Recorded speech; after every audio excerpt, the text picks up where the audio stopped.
لله نحمده ونستعينه ونستغفره ونؤمن به ونتوكل عليه ونعوذ بالله من شرور أنفسنا ومن سيئات أعمالنا من يهده الله فلا مضل له ومن يضلل فلا هادي له وأشهد أن لا إله إلا الله وحده لا شريك له وأشهد أن محمدا عبده ورسوله أرسله بالهدى ودين الحق ليظهره على الدين كله ولو كره المشركون اللهم صل على محمد وعلى آل محمد كما صليت على إبراهيم وعلى آل إبراهيم إنك حميد مجيد اللهم بارك على محمد وعلى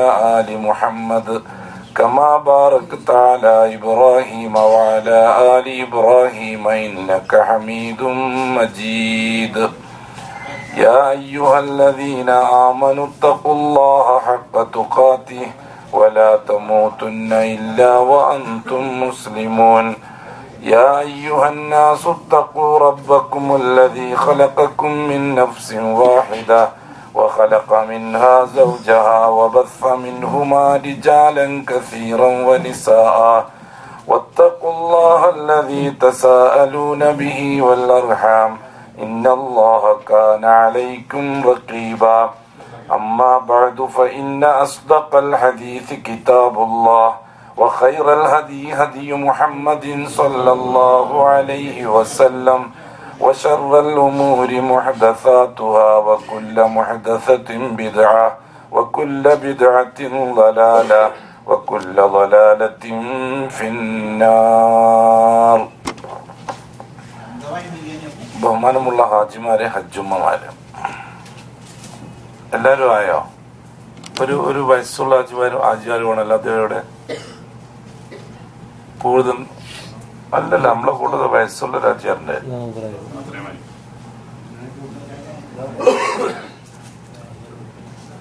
അവർക്ക് മകളും മകളെ ഭർത്താവും മറ്റൊക്കെ വന്ന് കാണാൻ.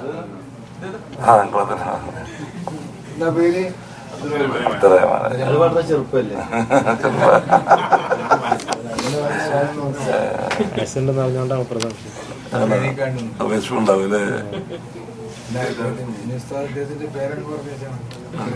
പേരറിയില്ല അദ്ദേഹത്തിന്റെ. എനിക്ക് അള്ളാഹു കബൂലാക്കട്ടെ.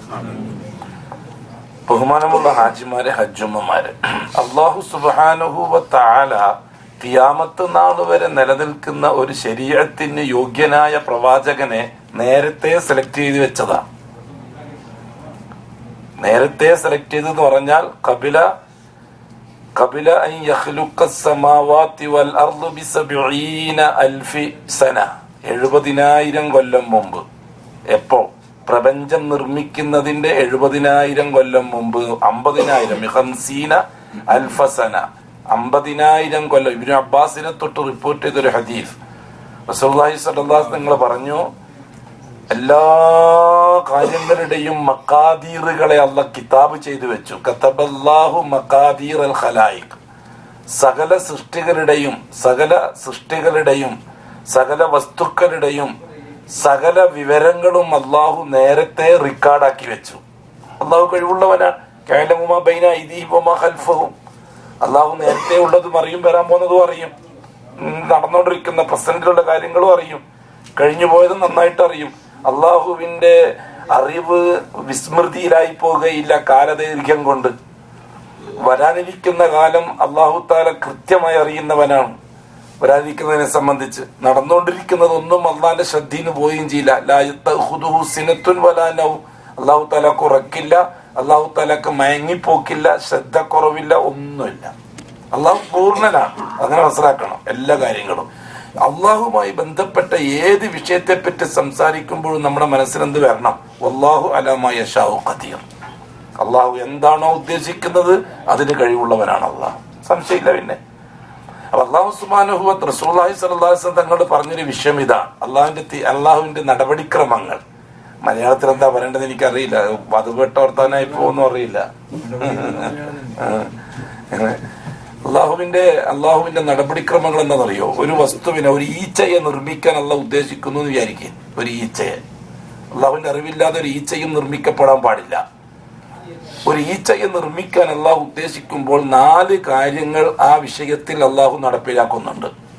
ഒന്ന്, ഈ പ്രപഞ്ചത്തെ നിർമ്മിക്കുന്നതിന് മുമ്പേ തന്നെ 2012 ഒക്ടോബർ മാസം 8-ാം തീയതി ഇന്ന ദിവസം ഇന്ന സമയത്ത് ഒരു ഈച്ച നിർമ്മിക്കപ്പെടണം എന്ന് റെക്കോർഡാക്കി വെക്കുന്നു അല്ലാഹ്. എപ്പോൾ? പ്രപഞ്ചം നിർമ്മിക്കുന്നതിന്റെ 50,000 വർഷം മുമ്പ്. ഇതാണ് അള്ളാഹു ആദ്യമായി ചെയ്യുന്നത് ഒരു സൃഷ്ടി നിർമ്മാണത്തിന്. കിതാബത്ത്, അള്ളാഹുവിന്റെ ഇൽമ് രേഖയാക്കുന്നു അല്ലാഹ്. രണ്ടാമതായിട്ട് നടക്കുന്ന കാര്യം എന്താണെന്നറിയുമോ? ആ കൃത്യസമയം വരുമ്പോൾ അള്ളാഹുവിന്റെ ഇൽമ്, ഒന്നാമത്തത് അള്ളാഹുവിന്റെ അറിവ്, രണ്ടാമത്തത് ആ അറിവ് രേഖയാക്കുന്നത്, കിതാബത്ത് രേഖയാക്കുക. അള്ളാഹുത്തല ഒന്നും സുമാറ് ചെയ്യുകയല്ല. ഒന്നും നമ്മൾ മനസ്സിലാക്കേണ്ടത്, നമ്മൾ നടന്നു പോകുന്ന സമയത്ത് ഒരു കല്ലിൽ നമ്മുടെ കാല് ചെന്ന് മുട്ടിയെന്ന് വിചാരിച്ചോളി, അതും ഈ പറയുന്ന നേരത്തെ റെക്കോർഡാക്കിയ വിഷയങ്ങളാണ്. അത്ര കറക്റ്റാണ്. ഖദ് ജഅലല്ലാഹു ലികുല്ലി ശൈഇൻ ഖദ്റാ. അല്ലാഹു തആല സകല കാര്യങ്ങൾക്കും അതിൻ്റെതായ ഖദ്ർ നിശ്ചയിച്ചു വെച്ചിട്ടുണ്ട് നേരത്തെ തന്നെ. അത് ആ സമയം വരുമ്പം സംഭവിക്കുക. എങ്ങനെ സംഭവിക്കുന്നു മനസ്സിലാക്കിക്കോൾ. ഒന്നാമത്തത് അള്ളാഹുവിന്റെ ഇൽമിലുള്ളതാണ്. രണ്ടാമത്തത് ആ ഇൽമ അള്ളാഹു റെക്കോർഡാക്കി വെച്ചതാണ്. സുമാർ ആ സമയത്ത് നടപ്പിലാകുകയല്ല. അള്ളാഹു എന്താ വേണ്ടതെന്ന് റെക്കോർഡ്, എല്ലാ ഇൽമും അള്ളാഹു റെക്കോർഡാക്കി വെച്ചിട്ടുണ്ടോ? ഇല്ല. അള്ളാഹു സുബ്ഹാനഹു വ തആല മഖ്ലൂഖുമായി ബന്ധപ്പെട്ട കാര്യങ്ങൾ മാത്രമാണ് റെക്കോർഡാക്കി വെക്കുന്നത്. അതിനപ്പുറത്താണ് അള്ളാഹുവിന്റെ ഇൽമ്. വസിയ കുർസിയ്യുഹു സമാവാതി വൽ അർദ് വലാ അള്ളാഹു തആല പറഞ്ഞെന്താണ്? ലാ യുഹീതൂന ബിശൈഇൻ മിൻ ഇൽമി ഇല്ലാ ബിമാ ഷാ, ഇല്ലാ ബിമാ ഷാ, ബിമാ ഷാ ഒഴികെ. അള്ളാഹു താല ഉദ്ദേശിച്ച ചില കാര്യങ്ങൾ അത് മാറ്റി വെക്കും. അള്ളാഹു താല ബാക്കിയുള്ളത് അവന്റെ റെക്കോർഡിൽ ഉൾപ്പെടുത്തും. രണ്ടാമത്തെ കാര്യം. മൂന്നാമത്തെ കാര്യം, ആ തീരുമാനിച്ച സമയം വരുമ്പോൾ അള്ളാഹുവിന്റെ മശീഅത്ത് അതുമായി ചേരുകയാണ്. മശീഅത്ത് വെച്ചാൽ വേണ്ടുക, തീരുമാനം. അന്ന് റെക്കോർഡാക്കി വെച്ചു എന്നതുകൊണ്ട് യാദൃച്ഛികമായി ആ സമയം വരുമ്പോൾ സംഭവിക്കുകയല്ല. ആ സമയത്ത് അള്ളാഹു ഇടപെടുകയാണ്. ആ സമയം വരുമ്പം അള്ളാഹു ഇടപെടുകയാണ്. അതാണ് മശീഅത്ത്. നാലാമത്തെ കാര്യം ഖൽഖാണ്. മശീഅത്ത് മാത്രം പോരാ, ഇടപെട്ട മാത്രം പോരാ. അല്ലാഹു കുൻ ഫയകൂൻ, ഇദാ അറാദ ശൈഅൻ അൻ യഖൂല ലഹു കുൻ ഫയകൂൻ. അല്ലാഹു ഒരു സംഗതി പ്രോഗ്രാം ചെയ്താൽ ആ പ്രോഗ്രാം നടപ്പിലാക്കുന്ന അവസാനത്തെ രീതി എന്താ? അതിനോട് നീ ഉണ്ടാകുക എന്നുള്ള പറയണം. അപ്പോൾ ഫയകൂൻ, അത് ഉണ്ടാകും. എന്തൊരു രസമാണ്. ഇതാണ് അല്ലാഹുവിലുള്ള ഈമാൻ. അൽ ഈമാനു ബില്ലാഹ്. അപ്പൊ ഞാൻ പലപ്പോഴും ആവർത്തിച്ച് പറഞ്ഞൊരു വിഷയമുണ്ട്. അല്ലാഹ് ഉണ്ട് എന്ന് അംഗീകരിക്കലുകൊണ്ട് മാത്രം ഈമാനാവൂല. അത് എല്ലാവരും അംഗീകരിക്കുന്ന വിഷയമാണ്. അള്ളാഹ് ഉണ്ടെന്ന് അംഗീകരിക്കാത്തവരാരാ? നിരീശ്വരവാദികളെ അള്ളാഹ് ഉണ്ടെന്ന് അംഗീകരിക്കുന്നതാണ്. പ്രസംഗിക്കുമ്പോ എന്തോ പറഞ്ഞോട്ടെ നമ്മൾ പരിഗണിക്കണ്ട, പുസ്തകം എത്തുമ്പോ എന്തോ പറഞ്ഞോട്ടെ നമ്മൾ പരിഗണിക്കണ്ട. ഓരോ മനുഷ്യന്റെയും ഹൃദയത്തിൽ അള്ളാഹു കിടപ്പുണ്ട്. കുല്ലു മൗലൂദിൻ യൂലദു അലൽ ഫിത്ര. അതാണ് കാരണം. ഓരോ കുഞ്ഞും ജനിക്കുന്ന സന്ദർഭത്തിൽ അള്ളാഹുവിനെ ഉൾക്കൊള്ളാൻ പാകത്തിലാണ് അവൻ ജനിച്ചു വരുന്നത്. അപ്പൊ ആ തീരുമാനത്തിൽ അള്ളാഹു അന്നേ നിശ്ചയിച്ചു വെച്ച വിഷയമാണ് ഖിയാമത്ത് നാൾ വരെ യോഗ്യനായ, ഖിയാമത്ത് നാൾ വരെ നിലനിൽക്കാൻ പര്യാപ്തമായ ഒരു ശരീഅത്തും ആ ശരീഅത്ത് നടപ്പിലാക്കാൻ യോഗ്യനായ ഒരു പ്രവാചകനും. അള്ളാഹുവിന്റെ നേരത്തെയുള്ള തീരുമാനമാണ്.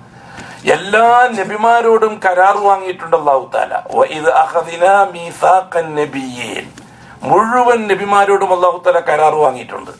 ആദൻ നബി തൊട്ട്, ഉപ്പുപ്പ ആദൻ നബി തൊട്ട് ഈസ നബി വരെ 1,23,999 നബിമാരോടും അല്ലാഹു തആല കരാറ് വാങ്ങിയിട്ടുണ്ട്. എന്താണ് ആ കരാറ്? മുഹമ്മദ് നബിയായി വന്നാൽ ആ റിസാലത്ത് അംഗീകരിച്ചോളണം. എന്നിട്ടും നമുക്ക് ആ മുഹമ്മദ് മുസ്തഫ ഉള്ളിക്കിടക്കുന്നില്ലെങ്കിൽ നമ്മുടെ ഹൃദയത്തിന് പൂട്ടിട്ട് പോയി. അതുകൊണ്ടാണ് മുഹമ്മദ് മുസ്തഫ സല്ലല്ലാഹു അലൈഹി വസല്ലം തങ്ങൾ പറയുന്ന ഒരു വിഷയം നമുക്ക് ഉൾക്കൊള്ളാൻ കഴിയുന്നില്ലെങ്കിൽ ഹൃദയത്തിന് പൂട്ടിടപ്പെട്ടു പോയതുകൊണ്ടാണ്.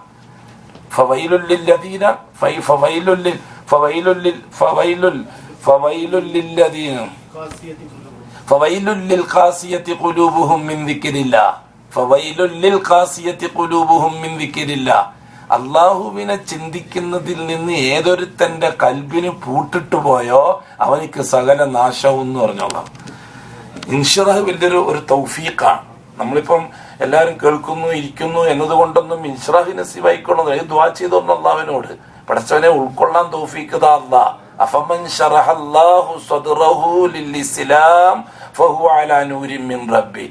ഏതൊരുത്തന്റെ നെഞ്ചകം കൽബ് അള്ളാഹു ഇസ്ലാമിനെ മനസ്സിലാകുന്നതിന് വേണ്ടി ഉൾക്കൊള്ളുന്നതിന് വേണ്ടി തുറന്നു കൊടുത്തിട്ടുണ്ടോ, ഫഹുവ അലാ നൂരിൻ മിൻ റബ്ബി, അവൻ റബ്ബുൽ ഇസ്സത്തായ അള്ളാഹുവിന്റെ പ്രകാശത്തിൽ നിന്ന് കണക്ഷൻ കിട്ടിയവനാണ് എന്ന് പറഞ്ഞു അല്ലാഹു തആല സൂറത്തുൽ ഇൻശിറാ.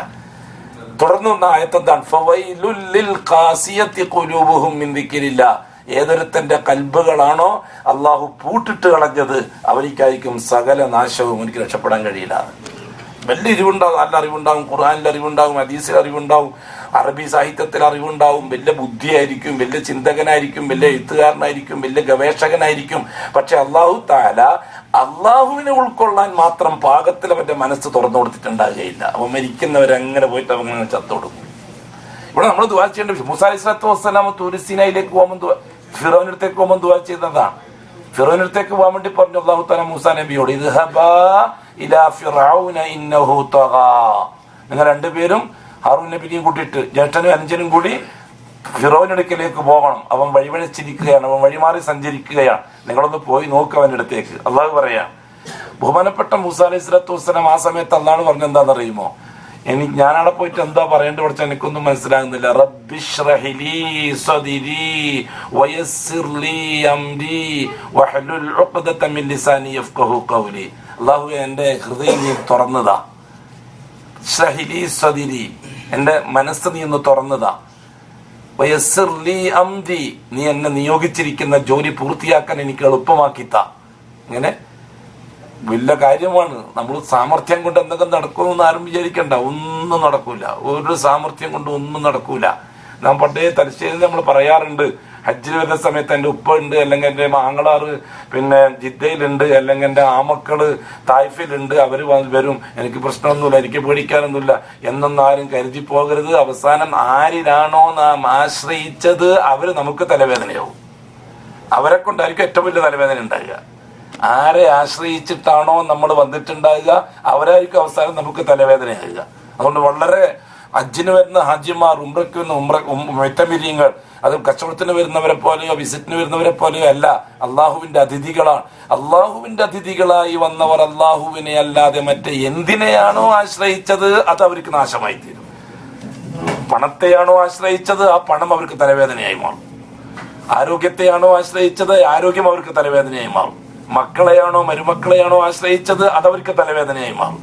അതുകൊണ്ട് തന്നെ ഹാജിമാര് ഹജ്ജുമ്മമാര് ഹജ്ജിന് വേണ്ടിയും ഉംറയ്ക്ക് വേണ്ടിയും വന്നവർ അവരാണ് അല്ലാഹു തആല ഇവിടുത്തെ വിരുന്നുകാരായിട്ട് പരിഗണിക്കുന്നവർ. ബിസിനസ്സിന് വരുന്നവരുണ്ടാവും, വലിയ ഫാക്ടറികൾ നടത്തുന്നവരുണ്ടാവും, അല്ലെങ്കിൽ വലിയ വലിയ ജോലികൾ ചെയ്യുന്നവരുണ്ടാവും. അവരൊക്കെ ദുനിയാവിന്റെ ആവശ്യങ്ങളുമായി വന്നവരാണ്. അല്ലാഹു തആല അവരെ ആരായിട്ടാണ് കാണുന്നില്ല, അവരെ അല്ലാഹു തആല വഫ്ദായിട്ട് കാണുന്നില്ല. നാട്ടിൽ നിന്ന് ഖാസിദൻ ലിൽ ഹജ്ജ് വൽ ഉംറ, ഹജ്ജും ഉംറയും കരുതി അതിനു വേണ്ടി മാത്രമായി നാട്ടിൽ നിന്ന് ഒരുങ്ങി വന്നവരെ മാത്രമേ ഈ പരിഗണന അല്ലാഹു തആല കൊടുക്കുകയുള്ളൂ. ആ പരിഗണനയോടെ കൊടുക്കുന്നവർ മറ്റുള്ളവരെ പോലെ ആയിരിക്കൂല. അല്ലാഹു സുബ്ഹാനഹു വ തആല അവരെ പ്രത്യേകം പരിഗണിച്ചുകൊണ്ടേയിരിക്കും. എപ്പോൾ അവരെപ്പോൾ അള്ളാഹിനെ മാത്രം ആശ്രയിക്കുന്നവരാകുമോ അപ്പോൾ.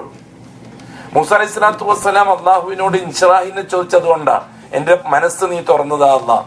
മുഹമ്മദ് മുസ്തഫ തങ്ങൾക്ക് അള്ളാഹു കൊടുത്ത ആനുകൂല്യങ്ങൾ എടുത്തു പറയുന്ന കൂട്ടത്തിൽ ഒരു ആനുകൂല്യം പറഞ്ഞ എന്താണെന്നറിയുമോ?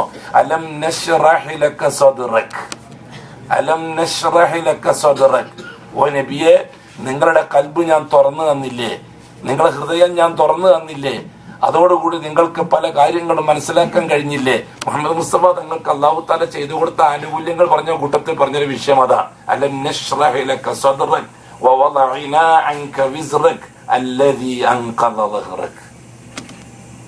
അവിടെ എന്റെ ബഹുമാനമുള്ള സഹോദരന്മാരെ സഹോദരിമാരെ, നാം ഹൃദയം തുറന്നു വെച്ച് കേൾക്കും, ഉൾക്കൊള്ളേണ്ടത് ആഗ്രഹത്തോടുകൂടി. പൂട്ടപ്പെട്ട ഹൃദയമാണെന്ന് നമുക്ക് തന്നെ ബോധ്യപ്പെടും. അതായിരിക്കും മനസ്സിലാവില്ല. അതൊന്നും ഏതെങ്കിലും ലാബിൽ കൊണ്ടുപോയി ടെസ്റ്റ് ചെയ്യാനൊന്നും പറ്റൂല. ഏതൊക്കെ ഒരു ആർട്ട് സ്പെഷ്യലിസ്റ്റ് അടുത്ത് പോയിട്ട് എന്റെ ഹൃദയം ഈമാന് വേണ്ടി തുറക്കപ്പെട്ടതാണോ എന്ന് ടെസ്റ്റ് ചെയ്ത് നോക്കണം, ECG എടുത്ത് നോക്കണം എന്ന് പറഞ്ഞാൽ സംഗതി നടക്കൂല. അത് നമുക്ക് തന്നെ മനസ്സിലാവും. പറയുന്ന വിഷയം നമുക്ക് ഉൾക്കൊള്ളാൻ കഴിയുന്നുണ്ടോ ഇല്ലയോ എന്നത് നമുക്ക് തന്നെ മനസ്സിലാവും. ഹൃദയം തുറന്നു തരുന്നവർക്ക് അള്ളാഹുമായി ബന്ധപ്പെട്ട കാര്യം ഒരു സംശയവും ഇല്ലാതെ കടക്കും. മുഹമ്മദ് റസൂലുള്ളാഹി തങ്ങളുമായി ബന്ധപ്പെട്ട കാര്യം ഒരു തരത്തിലുള്ള ലാലിക്കൽ കിതാബ് ലാ റൈബ ഫീഹി ഹുദൽ ലിൽ മുത്തഖീൻ. ഒരു സംശയവുമില്ലാത്ത കിതാബാണത്.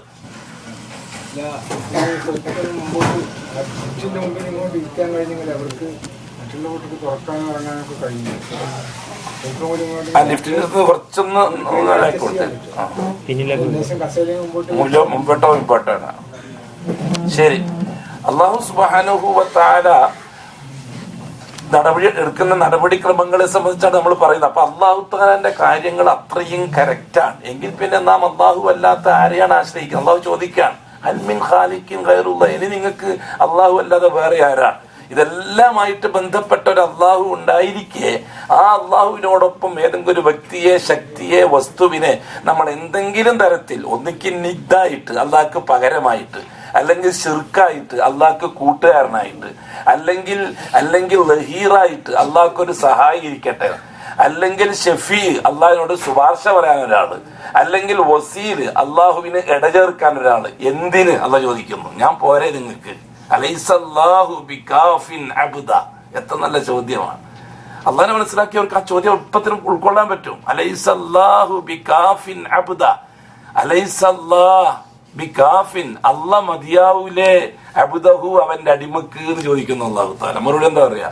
പോരാ, എനിക്ക് ശൈഖന്മാരും വേണം, ഔലിയാക്കളും വേണം, മറ്റേ ശക്തിയും വേണം, വ്യക്തിയും വേണം, വസ്തുവും വേണം, പണവും വേണം, എല്ലാം വേണം, നീ മാത്രം ഉണ്ടായാ പോരാ എന്നാണോ മറുപടി പറയാ? അതിന് അള്ളാഹ് ചോദിക്കുന്ന ചോദ്യത്തിന് മറുപടി കണ്ടെത്തണ്ടേ? അലൈസല്ലാഹു ബിക, അതോ പകുതിയും പകുതിയാക്കണോ? ദുനിയാവിന്റെ കാര്യത്തിൽ നീ മാത്രം പോരാ, പഠിച്ചവനെ കുറച്ച് ആൾക്കുറങ്ങൾ വേണം, ആഹത്തിന്റെ തൃത്വം നീ മാത്രം മതി, അല്ലെങ്കിൽ പിന്നെ ഇബാദത്തിന്റെയും ദീനിന്റെയും കാര്യത്തിൽ നീ മാത്രം മതി, സമ്പത്തിന്റെയും മറ്റും കാര്യത്തിലേക്ക് നീ മാത്രം പോരാ, ഇനി അല്ലെങ്കിൽ ഖബറിലെത്തുമ്പോൾ നീ മാത്രം മതി, ഇവിടെ നീ മാത്രമായാൽ ശരിയാവില്ല എന്തെങ്കിലും നമ്മളോട് പറയാൻ തയ്യാറുണ്ടോ? മറുപടി കണ്ടെത്തിയേ പറ്റൂ. കാരണം നാളെ ആഖിറത്തിൽ ആദ്യം ചോദിക്കുന്ന അല്ലാഹ് മൻ റബ്ബുക്, ആരായിരുന്നു നിന്റെ റബ്ബ്? ആദ്യം അല്ലാഹു തആല ചോദിക്കുന്ന മൻ റബ്ബുക്, ആരായിരുന്നു നിന്റെ റബ്ബ്? എന്താണ് റബ്ബിന്റെ മാന? റബ്ബിന്റെ മാന ഞാൻ പറഞ്ഞു തന്നിട്ടുണ്ട്. നിന്റെ രക്ഷിതാവ് ആരാണെന്ന് മലയാളത്തിലൊന്നും ചോദിക്കൂലായിരുന്നു. മൻ റബ്ബുക്, നിനക്ക് മനസ്സിലാകുന്ന ഭാഷ. ഇവിടുന്ന് പഠിച്ചു വെച്ചാലൊന്നും അവിടെ പോയിട്ട് മറുപടി വരാനും കഴിയില്ല. കടലാസിൽ എഴുതിയിട്ട് കഫൻ തൊട്ട് ഉള്ളിൽ ചെറുക്കി വെച്ചാലും അവിടെ പോയി വായിക്കാനൊന്നും പറ്റൂല. അത് ഈ ലോകത്തേക്ക് മാത്രമുള്ള ഇൽമാണ്. അത് ക്യാൻസലായി, മൻസൂഖായി. മരണത്തോടുകൂടി ഭൂലോകവുമായിട്ട് ബന്ധപ്പെട്ട സകല കാര്യങ്ങളും മൻസൂഖായി, ദുർബലപ്പെടുത്തി. ഓരോ ഘട്ടത്തിൽ നിന്ന് മറ്റൊരു ഘട്ടത്തിലേക്ക് നക്കൽ ചെയ്യപ്പെടുമ്പോൾ, ഓരോ ഘട്ടത്തിൽ നിന്ന് മറ്റൊരു ഘട്ടത്തിലേക്ക് നീക്കപ്പെടുമ്പോൾ ആദ്യത്തെ ഘട്ടം മൻസൂഖായില്ല. 4 ഘട്ടമാണ് മനുഷ്യൻ അല്ലാഹു നിശ്ചയിച്ചത്. ഒന്ന് ഗർഭാശയ ഘട്ടം, ആലമുൽ അർഹാം, ഗർഭാശയ ഘട്ടം. അവിടെ 10 മാസം കഴിച്ചുകൂട്ടി ദുനിയാവിലേക്ക് വരലോടുകൂടി അത് ദുർബലപ്പെട്ടു. ഇനി ആ കാലഘട്ടത്തെ പറ്റി ചർച്ച ചെയ്തിട്ട് കാര്യമില്ല, അത് തീർന്നു ആ കഥ. രണ്ടാമത്തെ ഘട്ടം ആലമുദ്ദുന്യ, ഭൗതിക ഘട്ടം. ഈ ദുനിയാവിൽ കഴിച്ചു കൂട്ടുന്ന നമ്മൾ രണ്ടാമത്തെ ഘട്ടമാണ്. ഗർഭാശയ ഘട്ടവും ദുനിയാവിന്റെ ഘട്ടവും രണ്ടും തുല്യമല്ല. ഗർഭാശയ ഘട്ടവും ദുനിയാവിന്റെ ഘട്ടവും രണ്ടും തുല്യമല്ല. ആ ലോകം വേറെയാണ്, ഈ ലോകം വേറെയാണ്. ആ ലോകത്ത് നിലനിന്ന രീതിയിലല്ല ഈ ലോകത്ത് നിലനിൽക്കുക. എങ്ങനെ? പ്രസവിച്ചൊരു കുഞ്ഞ് പ്രസവിച്ച ഉടനെ തന്നെ അവൻ മറക്കിരിക്കും. ഒരു പെണ്ണ് പ്രസവിച്ച് സെക്കൻഡുകൾക്കുള്ളിൽ ആ കുഞ്ഞ് മറക്കിരിക്കും. കണ്ടിട്ടുണ്ടാവും. ആരോഗ്യമുള്ള ഒരു കുഞ്ഞാണെങ്കിൽ ആദ്യം അവൻ അതാ ചെയ്യുക. ഒന്നിക്കെ മറക്കിരിക്കും, ഒന്നിക്കെ മൂത്രമൊഴിക്കും. പ്രസവിച്ച ഉടനെ തൊട്ട് മുമ്പ് മുതൽ 9 മാസം ഗർഭാശയത്തിൽ കഴിച്ചു കൂട്ടിയിട്ടുണ്ട് ആ കുഞ്ഞ്. അവൻ എങ്ങനെയാണ് മറക്കിരുന്നത്? ദുനിയാവിൽ വന്ന ഉടനെ തന്നെ അവൻ പാല് കുടിച്ചിട്ടല്ല മറക്കിരുന്നത്. അത് നിങ്ങൾക്ക് എല്ലാവർക്കും അറിയാലോ. ഉപ്പയും ഉമ്മയും അവർക്കൊക്കെ അറിയും. പെണ്ണ് കെട്ടാത്തവർക്ക് മനസ്സിലാവും തോന്നില്ല. ഷാമില് ജീവിക്കുന്ന ആ കുഞ്ഞ് ഇവിടെ വന്നിട്ട് ദുനിയാവിൽ വന്നിട്ട് ഭക്ഷണം കഴിച്ചിട്ടാണോ മറക്കിരുന്നത്? അല്ല. അവൻ വയറ്റെന്ന് കഴിച്ച ഭക്ഷണം മറക്കിയിരിക്കുകയാണ്. എങ്കിൽ അവൻ ഉമ്മാന്റെ ഗർഭാശയത്തിൽ എവിടെയാണ് മറക്കിരുന്നത്? ഈ ചെയ്തതുപോലെ ഒരു മണിക്കൂർ മുമ്പ് ചെയ്തിരുന്നുവെങ്കിൽ ആ ഉമ്മാന്റെ ഗർഭാശയം എന്തിനാ കൊള്ളുക? അപ്പൊ ലോകം വേറെ തന്നെയാണ്. അവിടെ മറക്കിരിക്കാനുള്ള ഏർപ്പാട് വേറെ, മൂത്രമൊഴിക്കാനുള്ള ഏർപ്പാട് വേറെ, ശ്വാസോച്ഛ്വാസത്തിലുള്ള ഏർപ്പാട് വേറെ, ഭക്ഷണം കഴിക്കാനുള്ള ഏർപ്പാട് വേറെ. എങ്കിൽ മരണത്തിന് ശേഷം ഖബറിനെ പറ്റി സംശയിക്കുന്നത് എന്തിനെ? ഈ ഏർപ്പാട് വേറെ. ഈ ഏർപ്പാട് വേറെയാണെങ്കിൽ ആ ഏർപ്പാടും വേറെയാണല്ലോ. കഴിഞ്ഞു പോയ ഒന്ന് നമ്മൾ അംഗീകരിക്കുന്നു, അത് വെച്ചുകൊണ്ട് എന്ത് വരാതിരിക്കുന്ന അംഗീകരിക്കാൻ വിഷമം? അതാണ് നമുക്ക് ഇൻഷറാഹ് കിട്ടുന്നില്ല എന്ന് പറയുന്ന കാര്യം. ഇൻഷറാഹ് കിട്ടുന്നു എനിക്ക് അത് മനസ്സിലാക്കാൻ പറ്റുള്ളൂ. അപ്പൊ 1-ാം ഘട്ടം അന്ന് കഴിഞ്ഞു പോയി, 2-ാം ഘട്ടം നടന്നുകൊണ്ടിരിക്കുന്നു. 3-ാം ഘട്ടം ആലമുൽ ബർസഖാണ്, കാത്തിരിപ്പിന്റെ ലോകം. ആലമുൽ ബർസഖ്, കാത്തിരിപ്പിന്റെ ലോകം. ആദം തൊട്ട് ഇങ്ങോട്ട് ഓരോ മനുഷ്യനും കാത്തിരിക്കുകയാണ് വഴിയമ്പലത്തിൽ. ഇടയ്ക്കൊരു വഴിയമ്പലമുണ്ട്, ഒരു വിശ്രമ കേന്ദ്രമുണ്ട്. അവിടെ കാത്തിരിക്കുകയാണ് ഓരോരുത്തരും. മുഅ്മിനും കാഫിറും എല്ലാവരും കാത്തിരിക്കുകയാണ്. വരാനുള്ളവർ വരാൻ, ബാക്കിയുള്ളവർ വന്ന് ചേരാൻ. അതുകൊണ്ടാണല്ലോ കവി പാടിയത് അമാ തറൈനൽ മനായ കൈഫത്തൽ ഖുതുന ലുഖ്തം വതുൽഹിഖു ഉഖ്റാനം ബിഊലാന. നീ കാണുന്നില്ലേ മരണം മനുഷ്യനെ റാഞ്ചിക്കൊണ്ടുപോകുന്നത്? എങ്ങോട്ടാണ് ഈ മനുഷ്യൻ ഈ മനുഷ്യനെ മരണം റാഞ്ചിക്കൊണ്ടുപോകുന്നത്, തട്ടിക്കൊണ്ടുപോകുന്നത് എങ്ങോട്ടാണ്? ഉഖ്റാൻ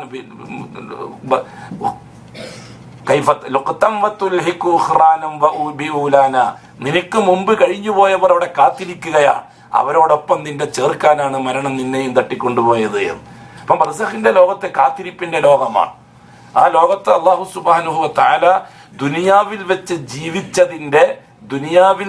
ജീവിച്ചതിന്റെ ആസ്വാദനം ബർസഖിന്റെ ലോകത്ത് നൽകുകയാണ്. വിചാരണക്ക് മുമ്പ് ബർസഖിന്റെ ലോകത്ത് വിചാരണയില്ല, മറ്റൊരു ഏർപ്പാടുമില്ല, കാത്തിരിക്കല് മാത്രം. ആ കാത്തിരിക്കുന്ന സന്ദർഭത്തിൽ ചിലതൊക്കെ ആവശ്യമുണ്ട്. ആ ആവശ്യവും ഈ ദുനിയാവെന്ന് സമ്പാദിച്ചെന്ന് എടുക്കും അല്ലാഹു തആല. ആ ആവശ്യം ഈ ദുനിയാവെന്ന് സമ്പാദിച്ചതിൽ നിന്ന് എടുക്കും അല്ലാഹു തആല. കണക്ക് ചോദിക്കൽ പിന്നെ കണക്ക് ചോദിക്കാതെ തന്നെ ദുനിയാവിൽ നിന്ന് ഉണ്ടാക്കി വെച്ചതിൽ നിന്ന് അല്ലാഹു സുബ്ഹാനഹു വ തആല ആ ആവശ്യം അവിടുത്തെ പൂർത്തിയാക്കും. മുഅ്മിനാണെങ്കിൽ മുഅ്മിന്റെ രീതി, കാഫിറാണെങ്കിൽ കാഫിറിന്റെ രീതി, മുൽഹിദാണെങ്കിൽ മുൽഹിദിന്റെ രീതി, മുശ്രിക്കാണെങ്കിൽ മുശ്രിക്കിന്റെ രീതി, ഫാസിഖാണെങ്കിൽ ഫാസിക്കിന്റെ രീതി. ആ രീതിയിൽ അല്ലാഹു സുബ്ഹാനഹു വ തആല ഓരോരുത്തരെ ചെന്ന് ചേർക്കുകയാണ്. മൂന്നാമത്തെ ഘട്ടം അതാണ്.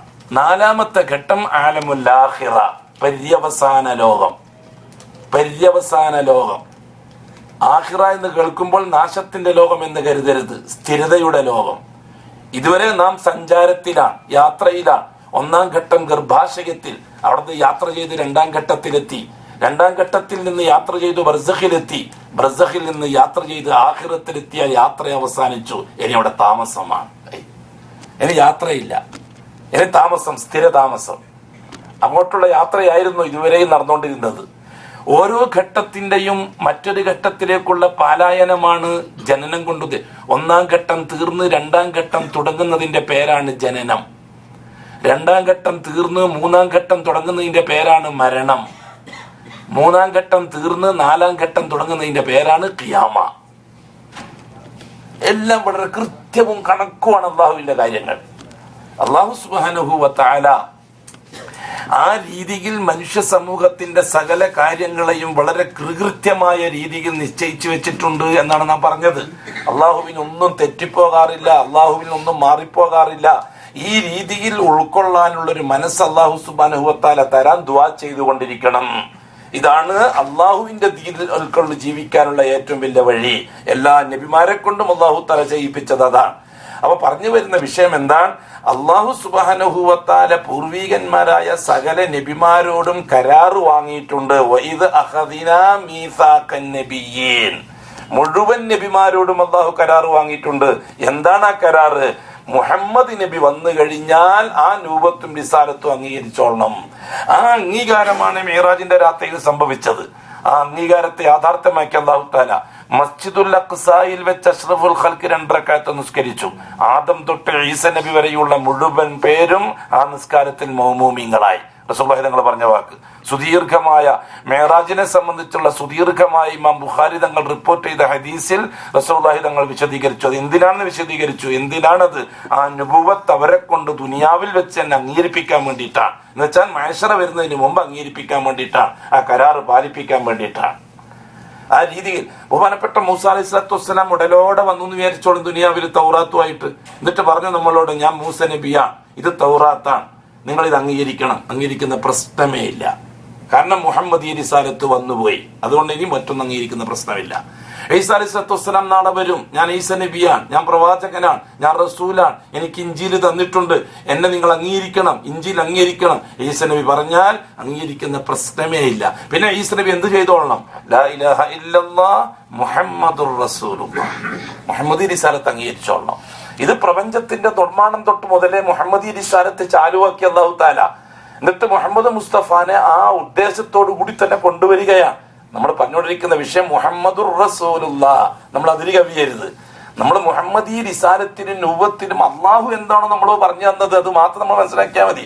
ശൈഖന്മാരും സൂഫിയാക്കളും അലങ്കരിച്ചിട്ടോ കവികളും അല്ലെങ്കിൽ ഏതെങ്കിലും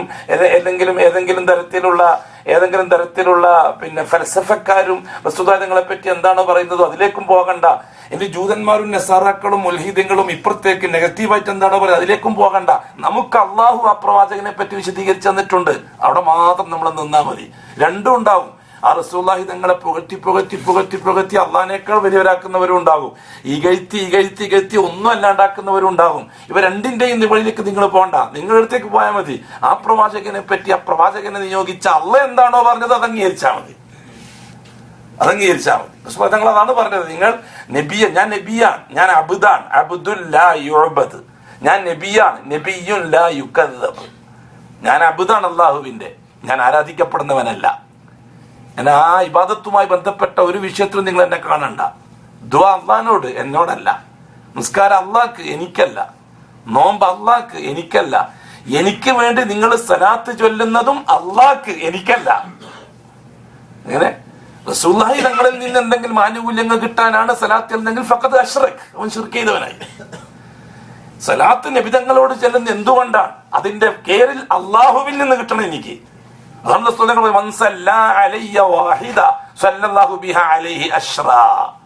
എനിക്ക് നിങ്ങൾ ഒരു സ്വലാത്ത് ചൊല്ലിയാൽ നിങ്ങൾക്ക് പകരം കിട്ടുന്ന എന്താണെന്നറിയോ? അള്ളാഹ് നിങ്ങൾക്ക് 10 കരുണ ചെയ്യും എന്നാണ്. ഞാൻ നിങ്ങൾക്ക് ഇന്നത് ചെയ്യുമെന്നല്ല, അള്ളാഹ് നിങ്ങൾക്ക് 10 കരുണ ചെയ്യുമെന്നാണ്. അള്ളാഹുവിൽ നിന്ന് കിട്ടേണ്ട ആനുകൂല്യത്തിന് വേണ്ടിയിട്ടാണ് റസൂലുള്ളാഹി തങ്ങൾക്ക് സ്വലാത്ത് എല്ലാം പറഞ്ഞത്. റസൂലുള്ളാഹി തങ്ങൾക്ക് എന്ത് ആനുകൂല്യം കിട്ടാനാണ്? റസൂലുള്ളാഹി തങ്ങൾക്ക് ഒരു ആനുകൂല്യങ്ങളും കിട്ടുകയില്ല. അതാണ് നേരത്തെ പറഞ്ഞത്, നമ്മൾ അങ്ങോട്ടും കിടക്കാൻ പാടില്ല ഇങ്ങോട്ടും കിടക്കാൻ പാടില്ല എന്ന്. നിബിതങ്ങൾ അള്ളാഹ്ക്ക് തുല്യമാണെന്ന് പറയുന്ന സൂഫി ചിന്തയിലേക്ക് കിടക്കണ്ട. അതേപോലെ തന്നെ ഒന്നുമല്ല എന്ന് പറയുന്ന നിരീശ്വര ചിന്തയിലേക്ക് അതും കിടക്കണ്ട. നല്ല റേഡിയോ സ്റ്റേഷൻ പിടിക്കുന്ന മാതിരി പോയെങ്കിൽ മാത്രമേ ഈമാൻ നിലനിർത്താൻ പറ്റുള്ളൂ. റേഡിയോ സ്റ്റേഷൻ പിടിക്കുമ്പോൾ ഇങ്ങോട്ട് ഇരിക്കാൻ വേറെ സ്റ്റേഷനിലേക്ക് കയറും, അങ്ങോട്ട് പോയി വേറെ സ്റ്റേഷനിലേക്ക് കയറും. അത്ര കറക്റ്റായിട്ട് പിടിച്ചെങ്കിലേ നമ്മൾ ഉദ്ദേശിക്കുന്ന സ്റ്റേഷൻ കിട്ടുള്ളൂ. അതിനേക്കാൾ സുന്ദരമായി നാം ലാ ഇലാഹ ഇല്ലല്ലാഹു മുഹമ്മദ് റസൂലുള്ളാഹി പിടിച്ചോളണം. അങ്ങോട്ട് പോയാലും ശേഷം മാറും, ഇങ്ങോട്ട് പോയാലും ശേഷം മാറും. ആ രീതിയിൽ ഈമാൻ സംരക്ഷിച്ചോളണം. അല്ലാഹു സുബ്ഹാനഹു വ തആല മുഹമ്മദ് മുസ്തഫ സല്ലല്ലാഹു അലൈഹി വസല്ലമ തങ്ങളെ സംബന്ധിച്ച് നേരത്തെ ചർച്ച ചെയ്തിട്ടുണ്ടെന്നുള്ള കാര്യം വളരെ വ്യക്തമാണ്. നാം പറഞ്ഞല്ലോ, ബഹുമാനപ്പെട്ട ഇബ്രാഹിം അലൈഹിസ്സലാത്തു വസ്സലാം ദുആ ചെയ്തു. എപ്പോഴാ? അഷ്റഫുൽ ഖൽഖ് ജനിക്കുന്നതിന്റെ 4500 കൊല്ലം മുമ്പാണ് ആ ദുആ. ആ ദുആ ഈ മോന് വേണ്ടിയിട്ടാണെന്ന് പിന്നീട് നമുക്ക് മനസ്സിലായ അവസ്ഥയ്ക്ക് നമ്മൾ അംഗീകരിക്കാം. മനസ്സിലാകുന്നതിന് മുമ്പുള്ളവരെ പറ്റി നമുക്ക് ചർച്ചയില്ല. ആ മുഹമ്മദ് സല്ലല്ലാഹു അലൈഹി വസല്ലം ദുനിയാവിൽ വരുന്നതിന് മുമ്പ് ആ ദുആ എന്താണെന്ന് മനസ്സിലാകത്തില്ല. ആ മുഹമ്മദ് മുസ്തഫ തങ്ങൾ വന്നു, അന്ന് ഇബ്രാഹിം ദുആ ചെയ്ത ആള് ഈ മുഹമ്മദ് ആണെന്ന് അള്ളാഹു നമുക്ക് പറഞ്ഞറിയുകയും ചെയ്തു. ഇനി നമുക്ക് ഉറപ്പായി പോയത് ബഹുമാനപ്പെട്ട ഈസാ അലൈഹിസ്സലാത്തു വസ്സലാം റസൂലുള്ളാഹി തങ്ങളെക്കാൾ 500 കൊല്ലം മുമ്പ് ജീവിച്ച ആളാണ്. 500 കൊല്ലം മുമ്പ് ജീവിച്ച ആളാണ് ഈസാ അലൈഹിസ്സലാത്തു വസ്സലാം. ആ ഈസാ അലൈഹിസ്സലാത്തു വസ്സലാം സാധാരണക്കാർക്കിടയിലാണ് മുഹമ്മദ് മുസ്തഫാനെ ചർച്ച ചെയ്തത്. ഇബ്രാഹിം നബി അള്ളാഹുവിന്റെ ദുആ ചെയ്തതേ ഉള്ളൂ. ഈസാ നബി സാധാരണക്കാർക്കിടയിലാണ് മുഹമ്മദ് മുസ്തഫ തങ്ങളെ പറ്റി ചർച്ച ചെയ്തത്. വലിയൊരു സദസ്സിൽ വെച്ചോ, ഒരു ആത്മീയ സദസ്സിൽ വെച്ചോ, അല്ലെങ്കിൽ ഒരു അഭൗതിക സദസ്സിൽ വെച്ചോ അല്ല ഈസാ നബി മുഹമ്മദ് മുസ്തഫാനെ പരിചയപ്പെടുത്തി കൊടുക്കുന്നത്. വൈദ് ഖാല ഈസ ഇബ്നു മറിയം യാ ബനി ഇസ്രായീൽ, ഇസ്രായേലിനെ വിളിച്ചിട്ടാ പറയുന്നത്. ഇസ്രായേലിനെ മൊത്തത്തിൽ സാധാരണക്കാരനടക്കമുള്ളവരെ വിളിച്ചിട്ടാണ് ബഹുമാനപ്പെട്ട ഈസാ അലൈഹി സ്വലം പ്രസംഗിക്കുന്നത്. ഈസാ അലൈഹി സ്വലത്തു വസ്സലാം ഫലസ്തീനിലെ തെരുവിൽ നിന്ന് പ്രസംഗിച്ച വാക്കാണത്. അത് അല്ലാഹു തആല പരിശുദ്ധ ഖുർആനിൽ എടുത്ത് ഉദ്ധരിക്കുകയാണ്. ഈസാ അലൈഹി സ്വലത്തു വസ്സലാം സ്വപ്നം കണ്ട വാക്കോ ഈസാ അലൈഹി സ്വലത്തു വസ്സലാമും മറിയം ബീവിയും തമ്മിൽ സംസാരിച്ച വാക്കോ അല്ല, സാധാരണക്കാർക്കിടയിൽ ചർച്ച ചെയ്ത വിഷയമാണ് ഈസാ അലൈഹി സ്വലത്തു വസ്സലാം. എന്ത്? വമുബശ്ശിറൻ ബിറസൂലിൻ യഅതി മിൻ ബഅദി ഇസ്മുഹു അഹ്മദ്. ഇതിനെക്കുറിച്ച് ചരിത്രം പറഞ്ഞുതരാം. ഈ മദീന നിവാസികൾ, നമ്മളിപ്പോ ഇൻഷാ അല്ലാഹ് മറ്റന്നാൾ പോകുന്ന മദീന നിവാസികൾ, അവിടുത്തെ പ്രബലമായ ഗോത്രം മുശ്രിക്ക് ഗോത്രം ഔസും ഖസ്റജുമാണ്. മദീനത്തെ ഏറ്റവും വലിയ തറവാട്ടുകാർ അവരാണ്. ഇവിടുത്തെ ഖുറൈശി തറവാട് പോലെ, മക്കയിലെ ഖുറൈശി തറവാട് പോലെ മദീനയിലെ ഏറ്റവും വലിയ പേരപ്പെട്ട തറവാട്ടുകാരാണ് ഔസുകാരും ഖസ്റജുകാരും. അത് മുശ്രിക്കീങ്ങളുടെ പരമ്പരാഗതമായുള്ള നാട്ടുകാരാണ്. പിന്നെ ഉള്ളത് ബനു നദീറുകാരും ബനു ഹുസൈമ ബനു ഖൈനുഖാ ഗോത്രക്കാരാണ്. അവർ ജൂതന്മാരാണ്. യസ്രിബ് പണ്ടേ ജൂത കേന്ദ്രമാണ്. യസ്രിബ് എന്നാണ് മദീനക്ക് നേരത്തെയുള്ള പേര്. മദീന എന്ന് പറഞ്ഞാൽ അതിനെപ്പറ്റി പറയാൻ ഒരു ദിവസം മെനക്കണം ഇൻഷാ അല്ലാഹ്. ലോകത്തുള്ള സകല രോഗങ്ങളുടെയും കേന്ദ്രമാണ് ഒരു കാലത്ത് മദീന, യസ്രിബ്. ഭൂലോകത്ത് മദീനയിലുള്ള പോലത്തെ രോഗം ഭൂലോകത്ത് വേറെ എവിടെ ഉണ്ടായിട്ടില്ല എന്നാണ്. അവിടുത്തെ കാറ്റ് വിഷമുള്ളതാണ്, അവിടുത്തെ ഓരോ സസ്യവും വിഷമുള്ളതാണ്. യസ്രിബിലെ അത്ര കടുകടുത്തൊരു നാട്ടിലാണ് ആരെ കൊണ്ട് പോയി പാർപ്പിച്ചതല്ല? മുഹമ്മദ് മുസ്തഫ. ഇന്ന് അവിടുത്തെ കാറ്റും ഔഷധ വീര്യമുള്ളതാണ്, അവിടുത്തെ മണലും ഔഷധ വീര്യമുള്ളതാണ്. ആ നാട് ലോകത്തിന് ഏറ്റവും പ്രിയപ്പെട്ട നാടാണ്, ഭൂലോകത്ത് വെച്ച് ഏറ്റവും നല്ല പ്രകാശ പൊലിമയുള്ള നാടാണ്. നമ്മളത് യസ്രിബിനെ നേരത്തെ പഠിച്ചെങ്കിലേ ഇന്നത്തെ മദീന ഉൾക്കൊള്ളാൻ കഴിയുള്ളൂ. ഞാൻ സാധാരണ പറയാറുണ്ട്, പാശ്ചാത്തലം നമ്മൾ ചെയ്യുന്ന ഓരോ അനുഷ്ഠാനങ്ങളുടെയും പാശ്ചാത്തലം മനസ്സിലാക്കിയിട്ടില്ലെങ്കിൽ ജീവനുള്ള ഹജ്ജ് അല്ലെങ്കിൽ ജീവനുള്ള ഉംറ നിർവഹിക്കാൻ കഴിയില്ല എന്ന് നമ്മൾ പറയാറുണ്ട്. ഒരു മസല മാത്രം പഠിച്ചു വന്നിട്ട് ഹജ്ജും ഉംറയും ചെയ്യാൻ മെനക്കെട്ടവന്റെ മനസ്സിൽ ഒന്നും ഉൾക്കൊള്ളൂല. വരുമ്പോൾ മൂമിനായിരിക്കും, പോകുമ്പോൾ നിരീശ്വരവാദിയായിട്ടാ പോവുക. എന്തജ്ജ് ഏതഞ്ച്, കുറെ ഏറിയലും കുറെ തകരലും കുറെ പിന്നെ അടിയും ഇടിയും പിന്നെ തള്ളും ബഹളും എന്നൊക്കെ ചിന്തിച്ചിട്ടാ പോകുക. എന്ന് വെച്ചാൽ നല്ല നീയത്തോടെ വരും, പോകുന്ന സമയത്ത് നിരീശ്വരവാദിയായിട്ട് പോകും. എന്തുകൊണ്ടാന്ന് പറയാം? ഇൻഷാഹ് ലഭിക്കാത്തത് കൊണ്ടാണ്. കാരണം നാട്ടിൽ അച്ചടക്കത്തിൽ ജീവിക്കുന്ന പെണ്ണായിരിക്കും, ഇവിടെ വന്നാൽ എല്ലാം ഉന്നം പറയാം മാതിരി, ആണുമില്ല തൂണുമില്ലാത്ത രീതിയില്ല പോക്കും വരവും ഒക്കെ. ഇവിടെ നിന്നാണല്ലോ ആ നിയമം പാസ്സാക്കിയത്. പെണ്ണോട് അച്ചടക്കത്തിൽ ജീവിക്കാനുള്ള നിയമം പാസ്സാക്കിയത് ഇവിടെയാ. മക്കയിലും മദീനയിലുമുള്ള പെണ്ണുങ്ങളോട് അല്ലാഹു റസൂൽ എന്ന് പറഞ്ഞത്. ഇന്ത്യയിലും കേരളത്തിലും നാദാപുരത്തും തലശ്ശേരിയുള്ള പെണ്ണുങ്ങളോടല്ല. ഇവിടുന്ന് പറഞ്ഞത് അങ്ങോട്ട് വന്നതാ.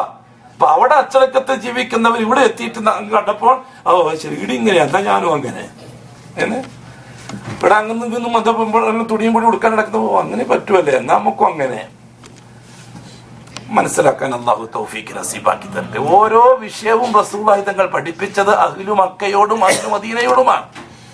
അപ്പൊ ഇവിടെ ആ നിയമം ഇവിടെയാണ് ആദ്യം നടപ്പിലാക്കേണ്ടത്. ഇവിടെയാണ് ആദ്യം നടപ്പിലാക്കേണ്ട ആ നിയമം നടപ്പിലാക്കിയത്, നടപ്പിൽ വന്നത്. എന്നിട്ട് നമ്മൾ ഇവിടെ എത്തുമ്പോഴേക്കും ആ നിയമം പിന്നെ നമ്മൾ കാറ്റിപ്പുറത്തി കഴിഞ്ഞാൽ എത്രത്തോളം ഇൻഷാഅല്ലാഹ് നമുക്ക് കിട്ടിയിട്ടുണ്ട്. അതാണ് ഞാൻ പറഞ്ഞത്, ഇടത്തോട്ടും വലത്തോട്ടും നോക്കിയ സംഖ്യ നടക്കില്ല. എന്തൊരു യമീനം പോലെ ശിമാല, വലത്തോട്ടും നോക്കണ്ട ഇടത്തോട്ടും നോക്കണ്ട. നമുക്കൊരു പാതയുണ്ട്. എന്താണ് ആ പാത? മാ ഖാലല്ലാഹ് വമാ ഖാല റസൂലുള്ളാഹ്. മൂന്നാമത്തത് ഷാമി എന്താ പറയത്? അന്ന് പഠിച്ചു വെക്കണം. നമുക്കൊറ്റ വഴിയാണ്, നല്ല ഡയറക്റ്റ് വഴി. മാ ഖാലല്ലാഹ് അല്ലാഹു പറഞ്ഞത്, വമാ ഖാല റസൂലുള്ളാഹ് അല്ലാഹു റസൂല് പറഞ്ഞത്, വആസാറു സഹാബ സഹാബാക്കൾ ജീവിച്ച് കാണിച്ചു തന്നു. നമ്മൾ മക്കത്ത് കണ്ടു മദീനത്ത് കണ്ടു ഒന്നും തെളിവല്ല. ഷെയ്ഖ് പറഞ്ഞു, മൗലാന പറഞ്ഞു, അതും തെളിവല്ല. നമുക്ക് തെളിവ് മാ ഖാലല്ലയാണ്, വമാ ഖാല റസൂലുള്ളാഹ് വആസാറു സഹാബയാണ്. ബാക്കിയുള്ളവരെല്ലാം ഇത് മൂന്നും പഠിപ്പിക്കാൻ വന്നവരാണ്. അതൊക്കെ വേറൊരു പ്രത്യേകത അവർക്കില്ല. ഈ മൂന്നും കഴിച്ച് ബാക്കി ആരൊക്കെ എത്ര മഹാന്മാരും മിടുക്കന്മാരും വന്നിട്ടുണ്ടോ അവരൊക്കെ ഈ മൂന്ന് കാര്യങ്ങൾ പഠിപ്പിക്കാൻ വന്നവരാ. അവര് പഠിപ്പിച്ചതിൽ ഈ മൂന്ന് കാര്യങ്ങൾക്ക് വെളിയിലാണെങ്കിൽ ഇത് തള്ളേണ്ടതാ. ഈ മൂന്ന് കാര്യങ്ങൾക്ക് വെളിയിലുള്ളതാണ് അവർ പഠിപ്പിച്ചതെങ്കിൽ അത് തള്ളേണ്ടതാണ്. പിന്നെ അവരെങ്ങനെ പഠിപ്പിച്ചത്? അത് അവരുടെ ഇജ്തിഹാദ്, അത് അവരുടെ ഗവേഷണം. അവരുടെ ഗവേഷണത്തിൽ മനസ്സിലായത് അവർ പറഞ്ഞു തന്നു. പക്ഷെ ഒപ്പിച്ചു നോക്കുമ്പോൾ മനസ്സിലാകുന്നില്ലെങ്കിൽ അവർക്ക് മനസ്സിലാകുന്ന നമുക്ക് മനസ്സിലാകുന്നില്ല. പക്ഷെ അവർ മനസ്സിലാക്കിയെടുത്തല്ല നമ്മൾ നിൽക്കേണ്ടത്. നമ്മൾ മനസ്സിലാക്കേണ്ടത് സഹാബത്തിന്റെ ഫഹമിലാണ് നമ്മൾ നിൽക്കേണ്ടത്. സഹാബത്ത് എങ്ങനെ മനസ്സിലാക്കി അങ്ങനെ നമ്മൾ മനസ്സിലാക്കി. അതിനേക്കാളും വലിയ ഒരു ഗവേഷണം ഒന്നും വേണ്ട. ഇമാം അലി റളിയല്ലാഹു അൻഹു പറഞ്ഞതുപോലെ, ഇമാം അലി റളിയല്ലാഹു തആല അൻഹു പറഞ്ഞു, എന്റെ മനസ്സ് ഇങ്ങനെ പറയുന്നു, ഖുഫ അതായത് കാലറ ഇട്ടിട്ട് തടവാൻ റസൂൽ പറഞ്ഞു, നാട്ടുകാർക്ക് ഒരു ദിവസവും യാത്രക്കാർക്ക് 3 ദിവസവും ഉദു ഉണ്ടാക്കി കഴിഞ്ഞാൽ ആ ഒറന്റെ വില തടയാ മതി. ഖുഫാനെ തടുക എന്നാ പറയാ അതിന്. അപ്പൊ എവിടെ തടേണ്ടത്? ഖുഫന്റെ മേലെയാണ് തടവേണ്ടത്, കാലിന്റെ മേലെ. നടക്കുന്നത് അടിഭാഗത്തൂടെയാണ്, പൊടിയും മറ്റൊക്കെ തട്ട അടിഭാഗത്താണല്ലോ. ഇമാം അലി റളിയല്ലാഹു അൻഹു പറഞ്ഞു, തുറന്നു പറഞ്ഞത്, ബുദ്ധിക്കോ ചിന്തക്കോ അല്ലെങ്കിൽ നമ്മുടെ യുക്തിക്കെങ്ങാനും എന്തെങ്കിലും ഒപ്പിക്കാൻ പറ്റുമെങ്കിൽ ഞാൻ ആദ്യം ഈ ഹുഫ അടി തടണമെന്ന് പറയുമായിരുന്നു. പക്ഷെ നമുക്ക് പറയാൻ ഓർഡർ ഇല്ല. അഷ്റഫുൽ ഖൽഖ് തടയാൻ അങ്ങനെയാണ് പറഞ്ഞത്, അതുകൊണ്ട് നമ്മൾ തടവുന്നു. അവിടെ നിൽക്കുക. അതിനപ്പുറം പോയാൽ ഇവിടെ ഒന്നും നിൽക്കൂല. പിന്നെ അതിനപ്പുറം വിട്ടു കഴിഞ്ഞാൽ പിന്നെ ഇവിടെ ഒന്നും നിൽക്കൂല. അതിങ്ങനെ പോകും, ഏതെങ്കിലും ഗർത്തത്തിൽ ചെന്ന് അവസാനിക്കും. ബഹുമാനപ്പെട്ട റസൂലുള്ളാഹി സ്വല്ലല്ലാഹു അലൈഹി വസല്ലം തങ്ങൾ മക്കായി നബിയായിട്ട് വന്നു. വിവരം മദീനക്കാരറിഞ്ഞു. ഔസ് ഗോത്രക്കാരും ഖസ്റജ് ഗോത്രക്കാരും അറിഞ്ഞു, അതായത് മുശ്രിക്ക് ഗോത്രക്കാർ. ബനു നദീർ, ബനു ഖുസൈമ ഗോത്രക്കാർ അവരും അറിഞ്ഞു, ജൂതന്മാരും അറിഞ്ഞു. ഈ ഔസ് ഖസ്റജ് ഗോത്രക്കാര് യോഗം കൂടി, നമുക്ക് എത്രയും പെട്ടെന്ന് മക്കത്തേക്ക് പോകണം, എന്നിട്ട് നമുക്ക് ആ മുഹമ്മദിനെ ഒന്ന് കാണണം. എന്തിനാന്നൊരു യോഗം കൂടിയത്? ഔസ് ഖസ്റജ് ഗോത്രക്കാരും ജൂത ഗോത്രക്കാരും തമ്മിൽ നൂറ്റാണ്ടുകളോളമായി യുദ്ധം നടക്കുകയാണ് ഈ യസ്രിബില്. ജൂതന്മാരും മുശ്രിക്കുകളും തമ്മിൽ ഈ യുദ്ധത്തിൽ ജൂതന്മാർ ഇവരെ ഭീഷണിപ്പെടുത്തുമായിരുന്നു. ആരെ? മുശ്രിക്ക് ഗോത്രങ്ങളെ, ഔസ് ഖസ്റജ് ഗോത്രക്കാരെ. ജൂതന്മാർ ഗോത്രക്കാർ അവര് തലവന്മാർ ഭീഷണിപ്പെടുത്തുന്നു. ഞങ്ങളെ വേദങ്ങളിൽ പറയപ്പെട്ട പ്രവാചകൻ വരാൻ സമയമായി, ആ പ്രവാചകൻ വന്നു കഴിഞ്ഞാൽ ഞങ്ങൾ ആ പ്രവാചകനെയും കൂട്ടുപിടിച്ച് നിങ്ങൾ തകർത്ത് കളയും എന്ന് ഭീഷണിപ്പെടുത്തുമായിരുന്നു. എന്ന് വെച്ചാൽ അർത്ഥം എന്താണ്? റസൂലുള്ളാഹി തങ്ങളുടെ ഇർസാല് സാധാരണക്കാർക്കിടയിൽ ചർച്ചയാണ്. നമ്മളിതെന്തോ നമുക്ക് ചുരുക്കത്തെ ജൂതനസാറാക്കൾക്ക് എന്തൊക്കെ മനസ്സിലായിട്ടുണ്ട്, നമുക്കതും മനസ്സിലായിട്ടില്ല എന്നുള്ളതാണ് യാഥാർത്ഥ്യം. ജൂതനസാറാക്കൾക്കിടയിൽ ഈ മുഹമ്മദ് മുസ്തഫ തങ്ങൾ നേരത്തെ ചർച്ചയാണ്. നമ്മളെ ബുദ്ധിക്ക് ഇട്ട് കൊടുക്കും. അതെങ്ങനെ അങ്ങനെ ചർച്ച ചെയ്യാം? ആമിനാവി പ്രസവിക്കുന്നല്ലേ ഉള്ളൂ, പ്രസവിക്കുന്നതിന് മുമ്പ് എങ്ങനെ ഒരാളെപ്പറ്റി എങ്ങനെ ചർച്ച ചെയ്യല്? ഇതൊക്കെയാണ് നമ്മളെ ചർച്ച, മുസ്ലിങ്ങളെ നമ്മളെ ചർച്ച. സിനിമ വരുമ്പോൾ മറ്റും ബഹളം വെക്കുന്നത് വേറെ. ആ മെഹബത്ത് എന്തിന്റെ പേരിലാണ് നമുക്ക് ഒന്ന് സ്കാൻ ചെയ്ത് നോക്കിയാലേ മനസ്സിലാവുള്ളൂ. സ്കാൻ ചെയ്യുന്ന ജോലി നമുക്ക് ഇല്ലല്ലോ, അതുകൊണ്ട് വിട്. എങ്ങനെ റസൂലുള്ളാഹി സ്വല്ലല്ലാഹു അലൈഹി വസല്ലമ തങ്ങളുടെ വ്യക്തിത്വം ചർച്ച ചെയ്യപ്പെട്ടിട്ടുണ്ട് ജൂതനസാറാക്കൾക്കിടയിൽ. ഏതെങ്കിലും റസൂല് വരുന്നല്ല, മുഹമ്മദ് പ്രവാചകൻ വരാൻ സമയമായി എന്നാണ് പറഞ്ഞത്. പൂർവികന്മാരായ വേദക്കാർ പഠിപ്പിച്ചു കൊടുത്ത അങ്ങനെയാ. ഖുറൈശി കൂട്ടത്തില് ഇബ്രാഹിമിന്റെ സന്തതികൾ, കാരണം ജൂതന്മാർക്കും പ്രിയം ഇബ്രാഹിം നബിയോടാ, ക്രിസ്ത്യാനികൾക്കും പ്രിയം ഇബ്രാഹിം നബിയോടാ. എല്ലാവരും ഇബ്രാഹിം നബിന്റെ സന്തതികളാണ്. മുഴുവൻ തറവാട്ടുകാരുടെയും ഉപ്പ ഇബ്രാഹിം നബിയാണല്ലോ. ഇബ്രാഹിം നബി എന്നുള്ള രണ്ട് ഭാഗം തിരിഞ്ഞു വരുന്നത്. അപ്പൊ ഇബ്രാഹിം നബി സ്വല്ലല്ലാഹു അലൈഹി വസല്ലമയെ പറ്റി ജൂതന്മാർക്ക് അഭിപ്രായ വ്യത്യാസമില്ല, ക്രിസ്ത്യാനികൾക്ക് അഭിപ്രായ വ്യത്യാസമില്ല, ആര്യന്മാർക്ക് അഭിപ്രായ വ്യത്യാസമില്ല. ദുനിയാവിൽ ആർക്കും ഇബ്രാഹിം നബിനെ പറ്റി അഭിപ്രായ വ്യത്യാസമില്ല. എല്ലാവരും നമ്മളാളാന്ന് പറയും. പക്ഷെ അള്ളാഹു തആല ക്ലിയർ ആക്കി, അങ്ങനെ എല്ലാവരും നമ്മളാളെന്ന് പറയണ്ട. അങ്ങനെ ആടെയും പറ്റും വീടിയും പറ്റും, അങ്ങനെ ഇല്ല. ഒറ്റിലേ പറ്റുള്ളൂ. ലൈസൽ ഹക്കും ഇല്ല വാഹിദ. ഹക്ക് എപ്പോ ഒറ്റൊന്നേ ഉണ്ടാവുള്ളൂ, കുറെ ഉണ്ടാവില്ല. അള്ളാഹു തആല ക്ലിയർ ആക്കി. മാ കാന ഇബ്രാഹിമോ യഹൂദിയം വലാ നസ്റാനിയ വലാകിൻ കാന ഹനീഫൻ മുസ്ലിമ വമാ കാന മിനൽ മുശ്രിക്കീൻ. ക്ലിയർ ആക്കി അള്ളാഹു തആല ഇബ്രാഹിമിനെ പറ്റി. മാക്കാന യഹൂദി മാക്കാന ഇബ്രാഹിമോ, ഇബ്രാഹിം ആയിരുന്നില്ല യഹൂദിയ ജൂതനായിരുന്നില്ല, ഒരാ നസ്രാനിയൻ ക്രിസ്ത്യാനിയോ ആയിരുന്നില്ല. പിന്നെ വലാകിൻ കാന ഹനീഫൻ മുസ്ലിമ, അങ്ങ് എടുത്തോട്ടും വലത്തോട്ടും തെറ്റാതെ നേരെ അള്ളാഹുലേക്ക് മാത്രം സഞ്ചരിച്ച മുസ്ലിം ആയിരുന്നു ഇബ്രാഹിം. ഒമാക്കാൻ മുശ്രിക്കീൻ, ഇബ്രാഹിം ഹിന്ദു ആയിരുന്നില്ല. തീർന്നത്. ഞാനിവിടെ മുശ്രിക്കിന് ഹിന്ദു എന്നർത്ഥം വെച്ചു. അതിനെപ്പറ്റി നിങ്ങൾക്ക് ഞാൻ പിന്നെ പറഞ്ഞു തരാം എന്താണ് ഞാൻ ഹിന്ദു എന്നർത്ഥം വെക്കാൻ കാരണമെന്ന്. പിന്നെ മനസ്സിലാക്കി തരാം ഇൻഷാ അല്ലാഹ്, അവസരം കിട്ടിയാൽ. അപ്പൊ ഇബ്രാഹിം അലൈഹി സ്വലാത്തു വസ്സലാമിനെ സംബന്ധിച്ച് ഇബ്രാഹിം അലൈഹി സ്വലാത്തു വസ്സലാമിന്റെ ശേഷം വന്ന കിതാബുകളിലെല്ലാം ഈ ഇബ്രാഹിം നബിന്റെ മകനെ പറ്റി ചർച്ച ചെയ്യപ്പെട്ടിട്ടുണ്ട്. ആ ഇബ്രാഹിമി കുടുംബമാണ് അറേബ്യയിലെ ഖുറൈശി കുടുംബം എന്ന് ജൂതന്മാർക്കും അറിയാം, നസാറക്കാർക്കും അറിയാം, ഇസ്രായേലികൾക്കും അറിയാം, ഫലസ്തീനികൾക്കും അറിയാം, സിറിയക്കാർക്കും അറിയാം, എല്ലാവർക്കും അറിയാം. ആ കുടുംബത്തിലാണ് ആ മുഹമ്മദ് വരുന്നത് എന്ന കാര്യവും പൂർവികന്മാരായ വേദത്തിന്റെ പണ്ഡിതന്മാർ പറഞ്ഞു കൊടുത്തിട്ടുണ്ട്. അതുകൊണ്ടാണ് സാധാരണക്കാർക്കിടയിൽ അഷ്റഫുൽ ഖൽക്കിന്റെ വരവ് ചർച്ചയായത്. പക്ഷെ അഷ്റഫുൽ ഖൽക്ക് ഇവിടെ ആമിന ബീവിന്റെ വയറ്റിൽ എത്തിയിട്ടില്ല, അവരുടെ കാര്യം അങ്ങനെ അപ്പോഴേ ചർച്ചയാണ്. അപ്പൊ ബഹുമാനപ്പെട്ട മുഹമ്മദ് മുസ്തഫ സല്ലല്ലാഹു അലൈഹി വസല്ലമ തങ്ങൾ ജനിച്ചു, 40 വയസ്സ് പൂർത്തിയായി, നബിയായി, വിവരം നാനാഭാഗത്തും അറിയാൻ തുടങ്ങി, പേർഷ്യ മുഴുവനും നബിതങ്ങളെ പറ്റിയുള്ള അറിവ് കിട്ടി, മിഡിൽ ഈസ്റ്റ് കംപ്ലീറ്റ് ചർച്ചയായി, റോമിലും പേർഷ്യയിലും ചർച്ചയായി. ആ ചർച്ചയും മദീനത്തും ആ ചർച്ചയെത്തി. അപ്പം ഔസ് ഗോത്ര ബനു ഖുറൈള ബനു നദീർ ഗോത്രക്കാർക്ക് കാര്യം മനസ്സിലായി. നമ്മുടെ വേദങ്ങൾ വന്ന പ്രവാചകൻ, ആ പ്രവാചകനെ പറഞ്ഞിട്ടായിരുന്നു ഇവരെ ഭീഷണിപ്പെടുത്തിക്കൊണ്ടിരുന്നത്. ഔസ് ഖസ്റജ് ഗോത്രക്കാർ നിങ്ങൾക്ക് കാണിച്ചു തരാം, ഞങ്ങൾക്കൊരു നബി വരാനുണ്ട്, ആ നബി വന്നാൽ ആ നബിനെ നമ്മൾ അംഗീകരിക്കും, ആ നബിനെ കൂട്ടുപിടിച്ച് ആകാശത്തിന്റെ സഹായത്തോടെ നിങ്ങളെ ഞങ്ങൾ തകർത്ത് കളയുമെന്ന്. ആലോചിച്ച് നോക്കണം, അവരെ ഈമാനത്തോണ്ട് നമ്മളെ ഈമാനത്തോണ്ട്. നമ്മളെന്തെങ്കിലും പ്രശ്നം വരുമ്പോൾ അപ്പം UN എന്താ പർമേം പാസ്സാക്കിയെന്ന് ആലോചിക്കുക, എന്തെങ്കിലും പ്രശ്നം വരുമ്പോൾ തിരുവനന്തപുരത്ത് നിന്ന് എന്താ പാസ്സാക്കിയെന്ന് നമ്മൾ ആലോചിക്കുക, അല്ലെങ്കിൽ ഡൽഹിയിൽ നിന്ന് എന്താ ആലോചിച്ച് നമ്മൾ ആലോചിക്കുക. നമ്മൾ യഥാർത്ഥ കേന്ദ്രത്തിലേക്ക് ആലോചന ദുനിയാവിന്റെ സകല കേന്ദ്രത്തിൽ അറിയിച്ചതിന് ശേഷമേ നമ്മൾ യഥാർത്ഥ കേന്ദ്രത്തിൽ അറിയിക്കാറുള്ളൂ. ഇതാണ് നമ്മളെ ബലഹീനത. അങ്ങനെ കാരണം നമുക്ക് റബ്ബ് എന്നിങ്ങനെ രക്ഷിതാവ് എന്നുള്ള മലയാളത്തിൽ അർത്ഥം വെച്ച് പഠിച്ചതല്ലാതെ റബ്ബിന്റെ ശരിയായ അർത്ഥം വെച്ച് പഠിക്കാത്തത് കൊണ്ടാണ് നമ്മുടെ പ്രശ്നങ്ങൾ വരുമ്പോൾ മഖ്ലൂക്കിനെ അറിയിക്കാൻ ധൃതി കാണിക്കുന്നത്. എന്ത് പ്രശ്നങ്ങൾ വരുമ്പോൾ ഇവരെന്താ ചെയ്യാത്ത, മറ്റവരെന്താ അനങ്ങാത്തത്, നമ്മൾ പറയേണ്ടതിനോട് പറയാൻ നമ്മൾ തയ്യാറല്ല, പറയേണ്ട രീതിയിൽ പറയാനും തയ്യാറല്ല.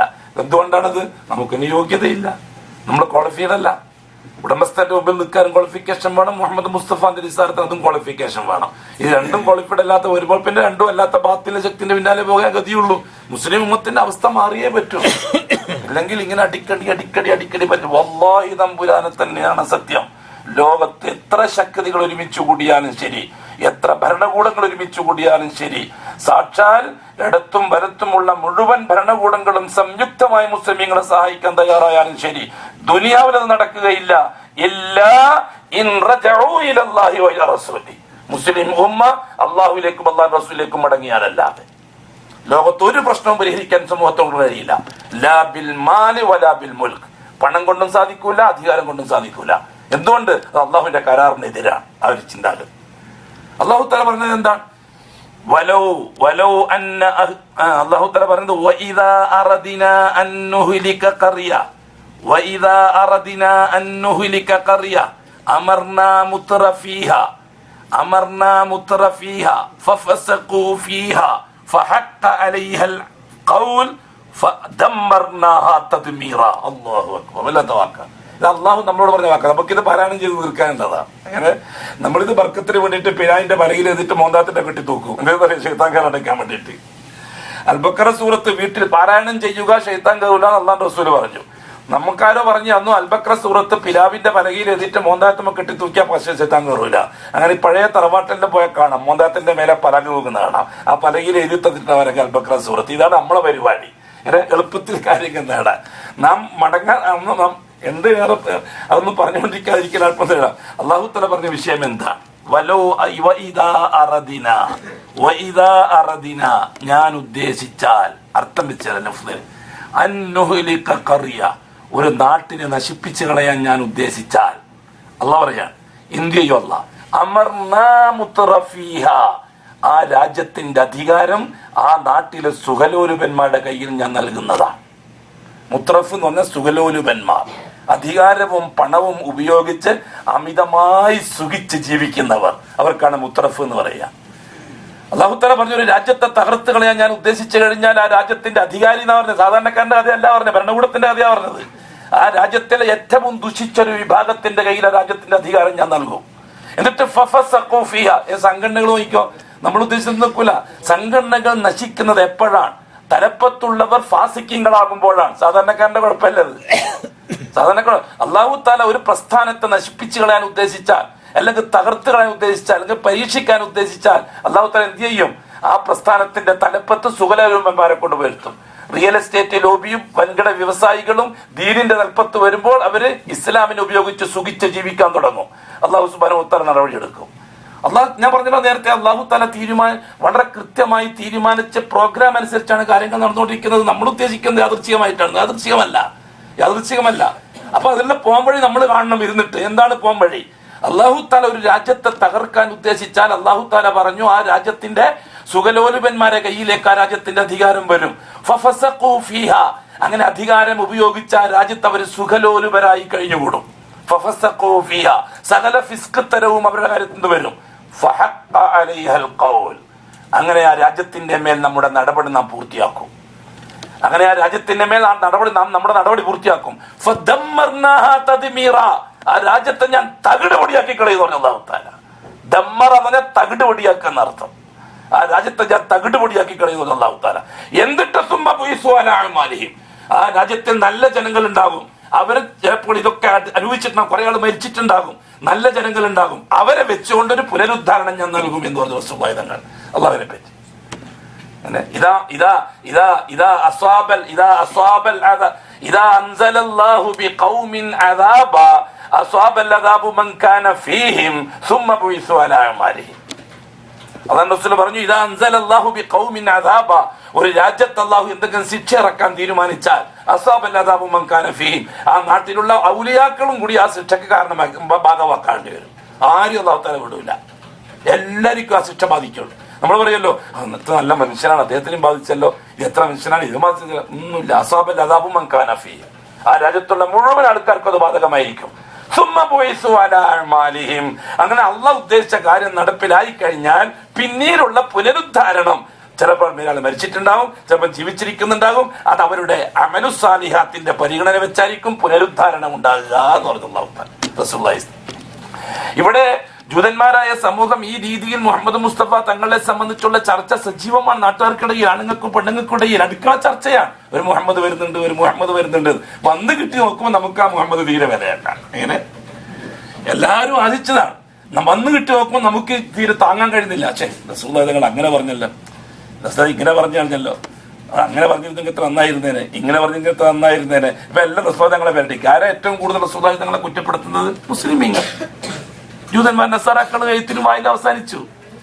ആ മുഹമ്മദ് റസൂലുള്ളാഹി തങ്ങളുടെ മനസ്സിനെ ഏറ്റവും കൂടുതൽ നോവിച്ചത് ആരാ? മുസ്ലിമീങ്ങളാ, മുഅ്മിനീങ്ങളാ. മക്കത്ത് വന്നിട്ട് നോവിച്ചുകൊണ്ടിരിക്കുക, മദീനത്ത് വന്നിട്ട് നോവിച്ചുകൊണ്ടിരിക്കുക. ഓരോ കാര്യങ്ങളും ഞാൻ പിന്നെ ഓരോ കാര്യങ്ങൾ എടുത്തു വരേണ്ട ആവശ്യമില്ല. നിങ്ങളൊക്കെ ബുദ്ധിയുള്ളവരല്ലേ, നമ്മൾക്ക് ഹജ്ജിന് വന്നവരല്ലേ, ഹജ്ജിന് ഉംറക്കും വന്നവരായിരിക്കുമല്ലോ. അപ്പൊ എനിക്ക് വേറെ അൺസൈസ് ഒന്നും ഉണ്ടാവില്ലല്ലോ, എല്ലാം നല്ല സൈസ് ആയിരിക്കുമല്ലോ. അപ്പൊ മനസ്സിലാക്കാൻ ബുദ്ധിമുട്ടൊന്നുമില്ലല്ലോ. ആരാണ് ഏറ്റവും കൂടുതൽ റസൂൽ തങ്ങളെ നോവിച്ചുകൊണ്ടിരിക്കുന്നത്? സിനിമ നടത്തിയവനോ, ലേഖനം എഴുതിയവനോ, കാർട്ടൂൺ വരച്ചവനോ? ആരാണ് ദൈനംദിന ജീവിതത്തിൽ അള്ളാഹു റസൂലിനെ ഏറ്റവും കൂടുതൽ നോവിച്ചുകൊണ്ടിരിക്കുന്നത്? അസ്ഹബുൽ ഹഖിന്റെ റൗള, പരിശുദ്ധമായ റൗളയിൽ തിങ്കളാഴ്ചയും വ്യാഴാഴ്ചയും മലക്ക് നിൽക്കൽ വരും. എന്നിട്ട് എന്റെ ഉമ്മത്തിന്റെ സ്ഥിതിവിവര കണക്കുകൾ എനിക്ക് പറഞ്ഞു തരും. അപ്പോൾ ഞാൻ ചിലപ്പോൾ സന്തോഷിക്കും, ചിലപ്പോൾ വിഷമിക്കും. അല്ലാഹു റസൂൽ പറഞ്ഞത് ജൂതന്മാരെ പറ്റിയാണോ, നസാറാക്കളെ പറ്റിയാണോ? ഈ ഉമ്മത്തിനെ പറ്റിയല്ലേ? ഈ ആണുങ്ങളെ പറ്റി, പെണ്ണുങ്ങളെ പറ്റിയും നമുക്ക് വല്ല കൂറുവാസവുണ്ടായോ? അവിടുത്തെ വേദന മാറ്റാൻ ജൂതന്മാരും നസാറാക്കളും എഴുത്തിലൂടെയും നാടകത്തിലൂടെയും സിനിമയുടെയും അഷ്റഫുൽ ഹഖിനെ നോവിക്കുമ്പോൾ അഷ്റഫുൽ ഹഖിനോട് നോവരുത് നമ്മളുണ്ട് എന്ന് പറയാൻ നമുക്ക് സാധിക്കേണ്ടായിരുന്നില്ലേ? മനസ്സിലാക്കാൻ അള്ളാഹു തൗഫീഖ് നസീബാക്കി തരട്ടെ. ലോകത്തിന്റെ മുഴുവനുമുള്ള എന്റെ ബഹുമാനമുള്ള നിങ്ങളോട് ചിന്തിക്കുന്നതാണ് ഇയാൾ തന്നെ ഇങ്ങനെ പറയേണ്ടത്. ഇത് രേഖ റെക്കോർഡാണ്, നാളെ ആഖിറത്തിൽ ഹാജരാക്കപ്പെടും. ഞാൻ പറയുന്ന ഓരോ വാക്കും അമാനത്താണ്. നാളെ ആഖിറത്തിൽ ഓരോ വാക്കും ചർച്ച ചെയ്യപ്പെടും. അന്ന് സാക്ഷികളെ വിളിക്കും. നിങ്ങളൊക്കെ ഒരു സാക്ഷിയായിരിക്കും ഞാൻ ഈ പറഞ്ഞത്. ആദ്യത്തെ വിചാരണ എന്നോടാണ്. നീ ഇതൊക്കെ പറഞ്ഞു, നീയും അതുമായിട്ട് എന്ത് ബന്ധം? നിങ്ങളെ വിചാരിക്കും, നിങ്ങളിതൊക്കെ കേട്ടു, നിങ്ങളും അതും തമ്മിൽ എന്ത് ബന്ധം? ആദ്യം ഒന്നാം പ്രതി ഞാനാണ്, രണ്ടാം പ്രതി കേൾക്കുന്നവരാണ്, മൂന്നാം പ്രതിയാണ് ലോകത്തുള്ളവർ മുഴുവനും. അങ്ങനെ ബഹുമാനപ്പെട്ട സഹോദരന്മാരെ, റസൂലുള്ളാഹി സ്വല്ലല്ലാഹു അലൈഹി വസല്ലമ തങ്ങൾ മക്കത്ത് വന്നു എന്ന് കേട്ടപ്പോൾ ഔസ് ഖസ്റജുകാർ യോഗം കൂടി. അവർ പറഞ്ഞു, ജൂതന്മാർ എത്തുന്നതിന് മുമ്പായിട്ട് മക്കത്തെത്തണം, എന്നിട്ട് ആ മുഹമ്മദിനെ നമുക്ക് സ്വന്തമാക്കണം, എന്നിട്ട് നമ്മൾ മുഹമ്മദിനെ വെച്ചുകൊണ്ട് അവരെ തകർത്തണം. ഔസ് ഖസ്റജുകാരുടെ നിയത്താണ്. എന്തെങ്കിലും നിയത്തിന്റെ തനി മുശ്രിക്കുകളാണ് നിയത്ത് ചെയ്യുന്നത്. അങ്ങനെയാണ് അവർ ആദ്യത്തെ സംഘം അക്കബയിലെത്തി, മിനായിലെത്തിയത്. 12 പേര്. നുറുവത്തിന്റെ 6-ാം വർഷം 12 പേര് പിന്നെ മദീനയിലെത്തി, മക്കത്തെത്തി ഹജ്ജിന്റെ സമയത്ത്. അപ്പൊ ഇങ്ങനെ ഒരു ഖുറൈശി തറവാട്ടുകാരോട് ചോദിച്ചു, ഇങ്ങനെ മുഹമ്മദ് പറഞ്ഞിട്ട് ഒരാളിങ്ങനെ വന്നിട്ടുണ്ടല്ലോ, ഒന്ന് കാണിച്ചു തരാവോ?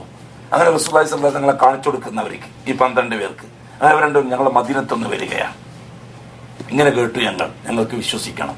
അങ്ങനെയാണ് ആദ്യം 12 പേര് റസൂലുള്ളാഹി തങ്ങൾ വിശ്വസിക്കുന്നത്. അശ്ഹദു അല്ലാ ഇലാഹ ഇല്ലല്ലാഹ് വഅന്ന മുഹമ്മദ് റസൂലുള്ളാഹ്. എന്നിട്ട് റസൂലുള്ളാഹി സ്വല്ലല്ലാഹു അലൈഹി വസല്ലം തങ്ങൾ അവരെ യാത്രയാക്കി മദീനത്തേക്ക് തിരിച്ചുപോയി. അവർ ഔസിലും ഖസ്റജിലും പ്രവർത്തിക്കാൻ തുടങ്ങി.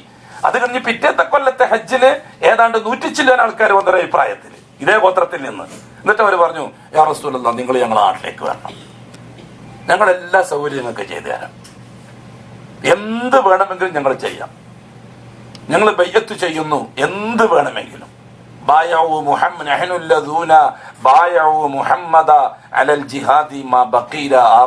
പണ്ട് സ്വഹാബാക്കൾ പാടിയതാ. അതുകൊണ്ട് നിങ്ങൾ മദീനത്തേക്ക് വരണം, യസ്രിബിലേക്ക് വരണം. മദീന എന്ന് പേരില്ല, യസ്രിബിലേക്ക് വരണം, നിങ്ങൾക്ക് എല്ലാ സൗകര്യമാണ് ചെയ്തു തരാം. അന്ന് ബഹുമാനപ്പെട്ട റസൂലുള്ളാഹി സ്വല്ലല്ലാഹു അലൈഹി വസല്ലം പോകാൻ തയ്യാറായി. അപ്പൊ ഖുറൈശിലെല്ലാം യോഗം കൂടി. എല്ലാം ഒന്നിച്ചാണല്ലോ ഉള്ളത്. നമ്മളിത് മതം വേറെ, മറ്റത് വേറെ, മറിച്ചത് വേറെ നോക്കിയിട്ട് വേറെ ആക്കി നമ്മളല്ലേ. ഇവിടെ എല്ലാവരും ഒന്നിച്ചല്ലേ ഉള്ളത്. അബൂജഹലും നബിതങ്ങളും അബൂ സിദ്ദീഖും എല്ലാം ഈ നാട്ടിൽ തന്നെ ജീവിക്കുകയല്ലേ. ഒന്നിച്ചുള്ള ചർച്ചയല്ലേ ഇത്, സ്വകാര്യ ഏർപ്പാടല്ലല്ലോ ഇസ്ലാം. അങ്ങനെ അബ്ബാസ് റളിയല്ലാഹു തആല ഇടപെട്ടു. അബ്ബാസ് റളിയല്ലാഹു മുസ്ലിം ആയിട്ടില്ല. നിങ്ങൾ എവിടത്തേക്കാ എന്നെ മോനെയും കൂട്ടിയിട്ട് പോകാൻ ഉദ്ദേശിക്കുന്നത്? അവിടെ ചോദിച്ചു മദീനക്കാരോട്, നിങ്ങൾ മുഹമ്മദിനെയും കൂട്ടി എങ്ങോട്ട് പോകാനാണ് ഉദ്ദേശിക്കുന്നത്? ഇത് ഖുറൈശി തറവാട്ടിലെ മോനാണ്, കൂട്ടിക്കൊണ്ടുപോകുന്നൊക്കെ ശരിയാ.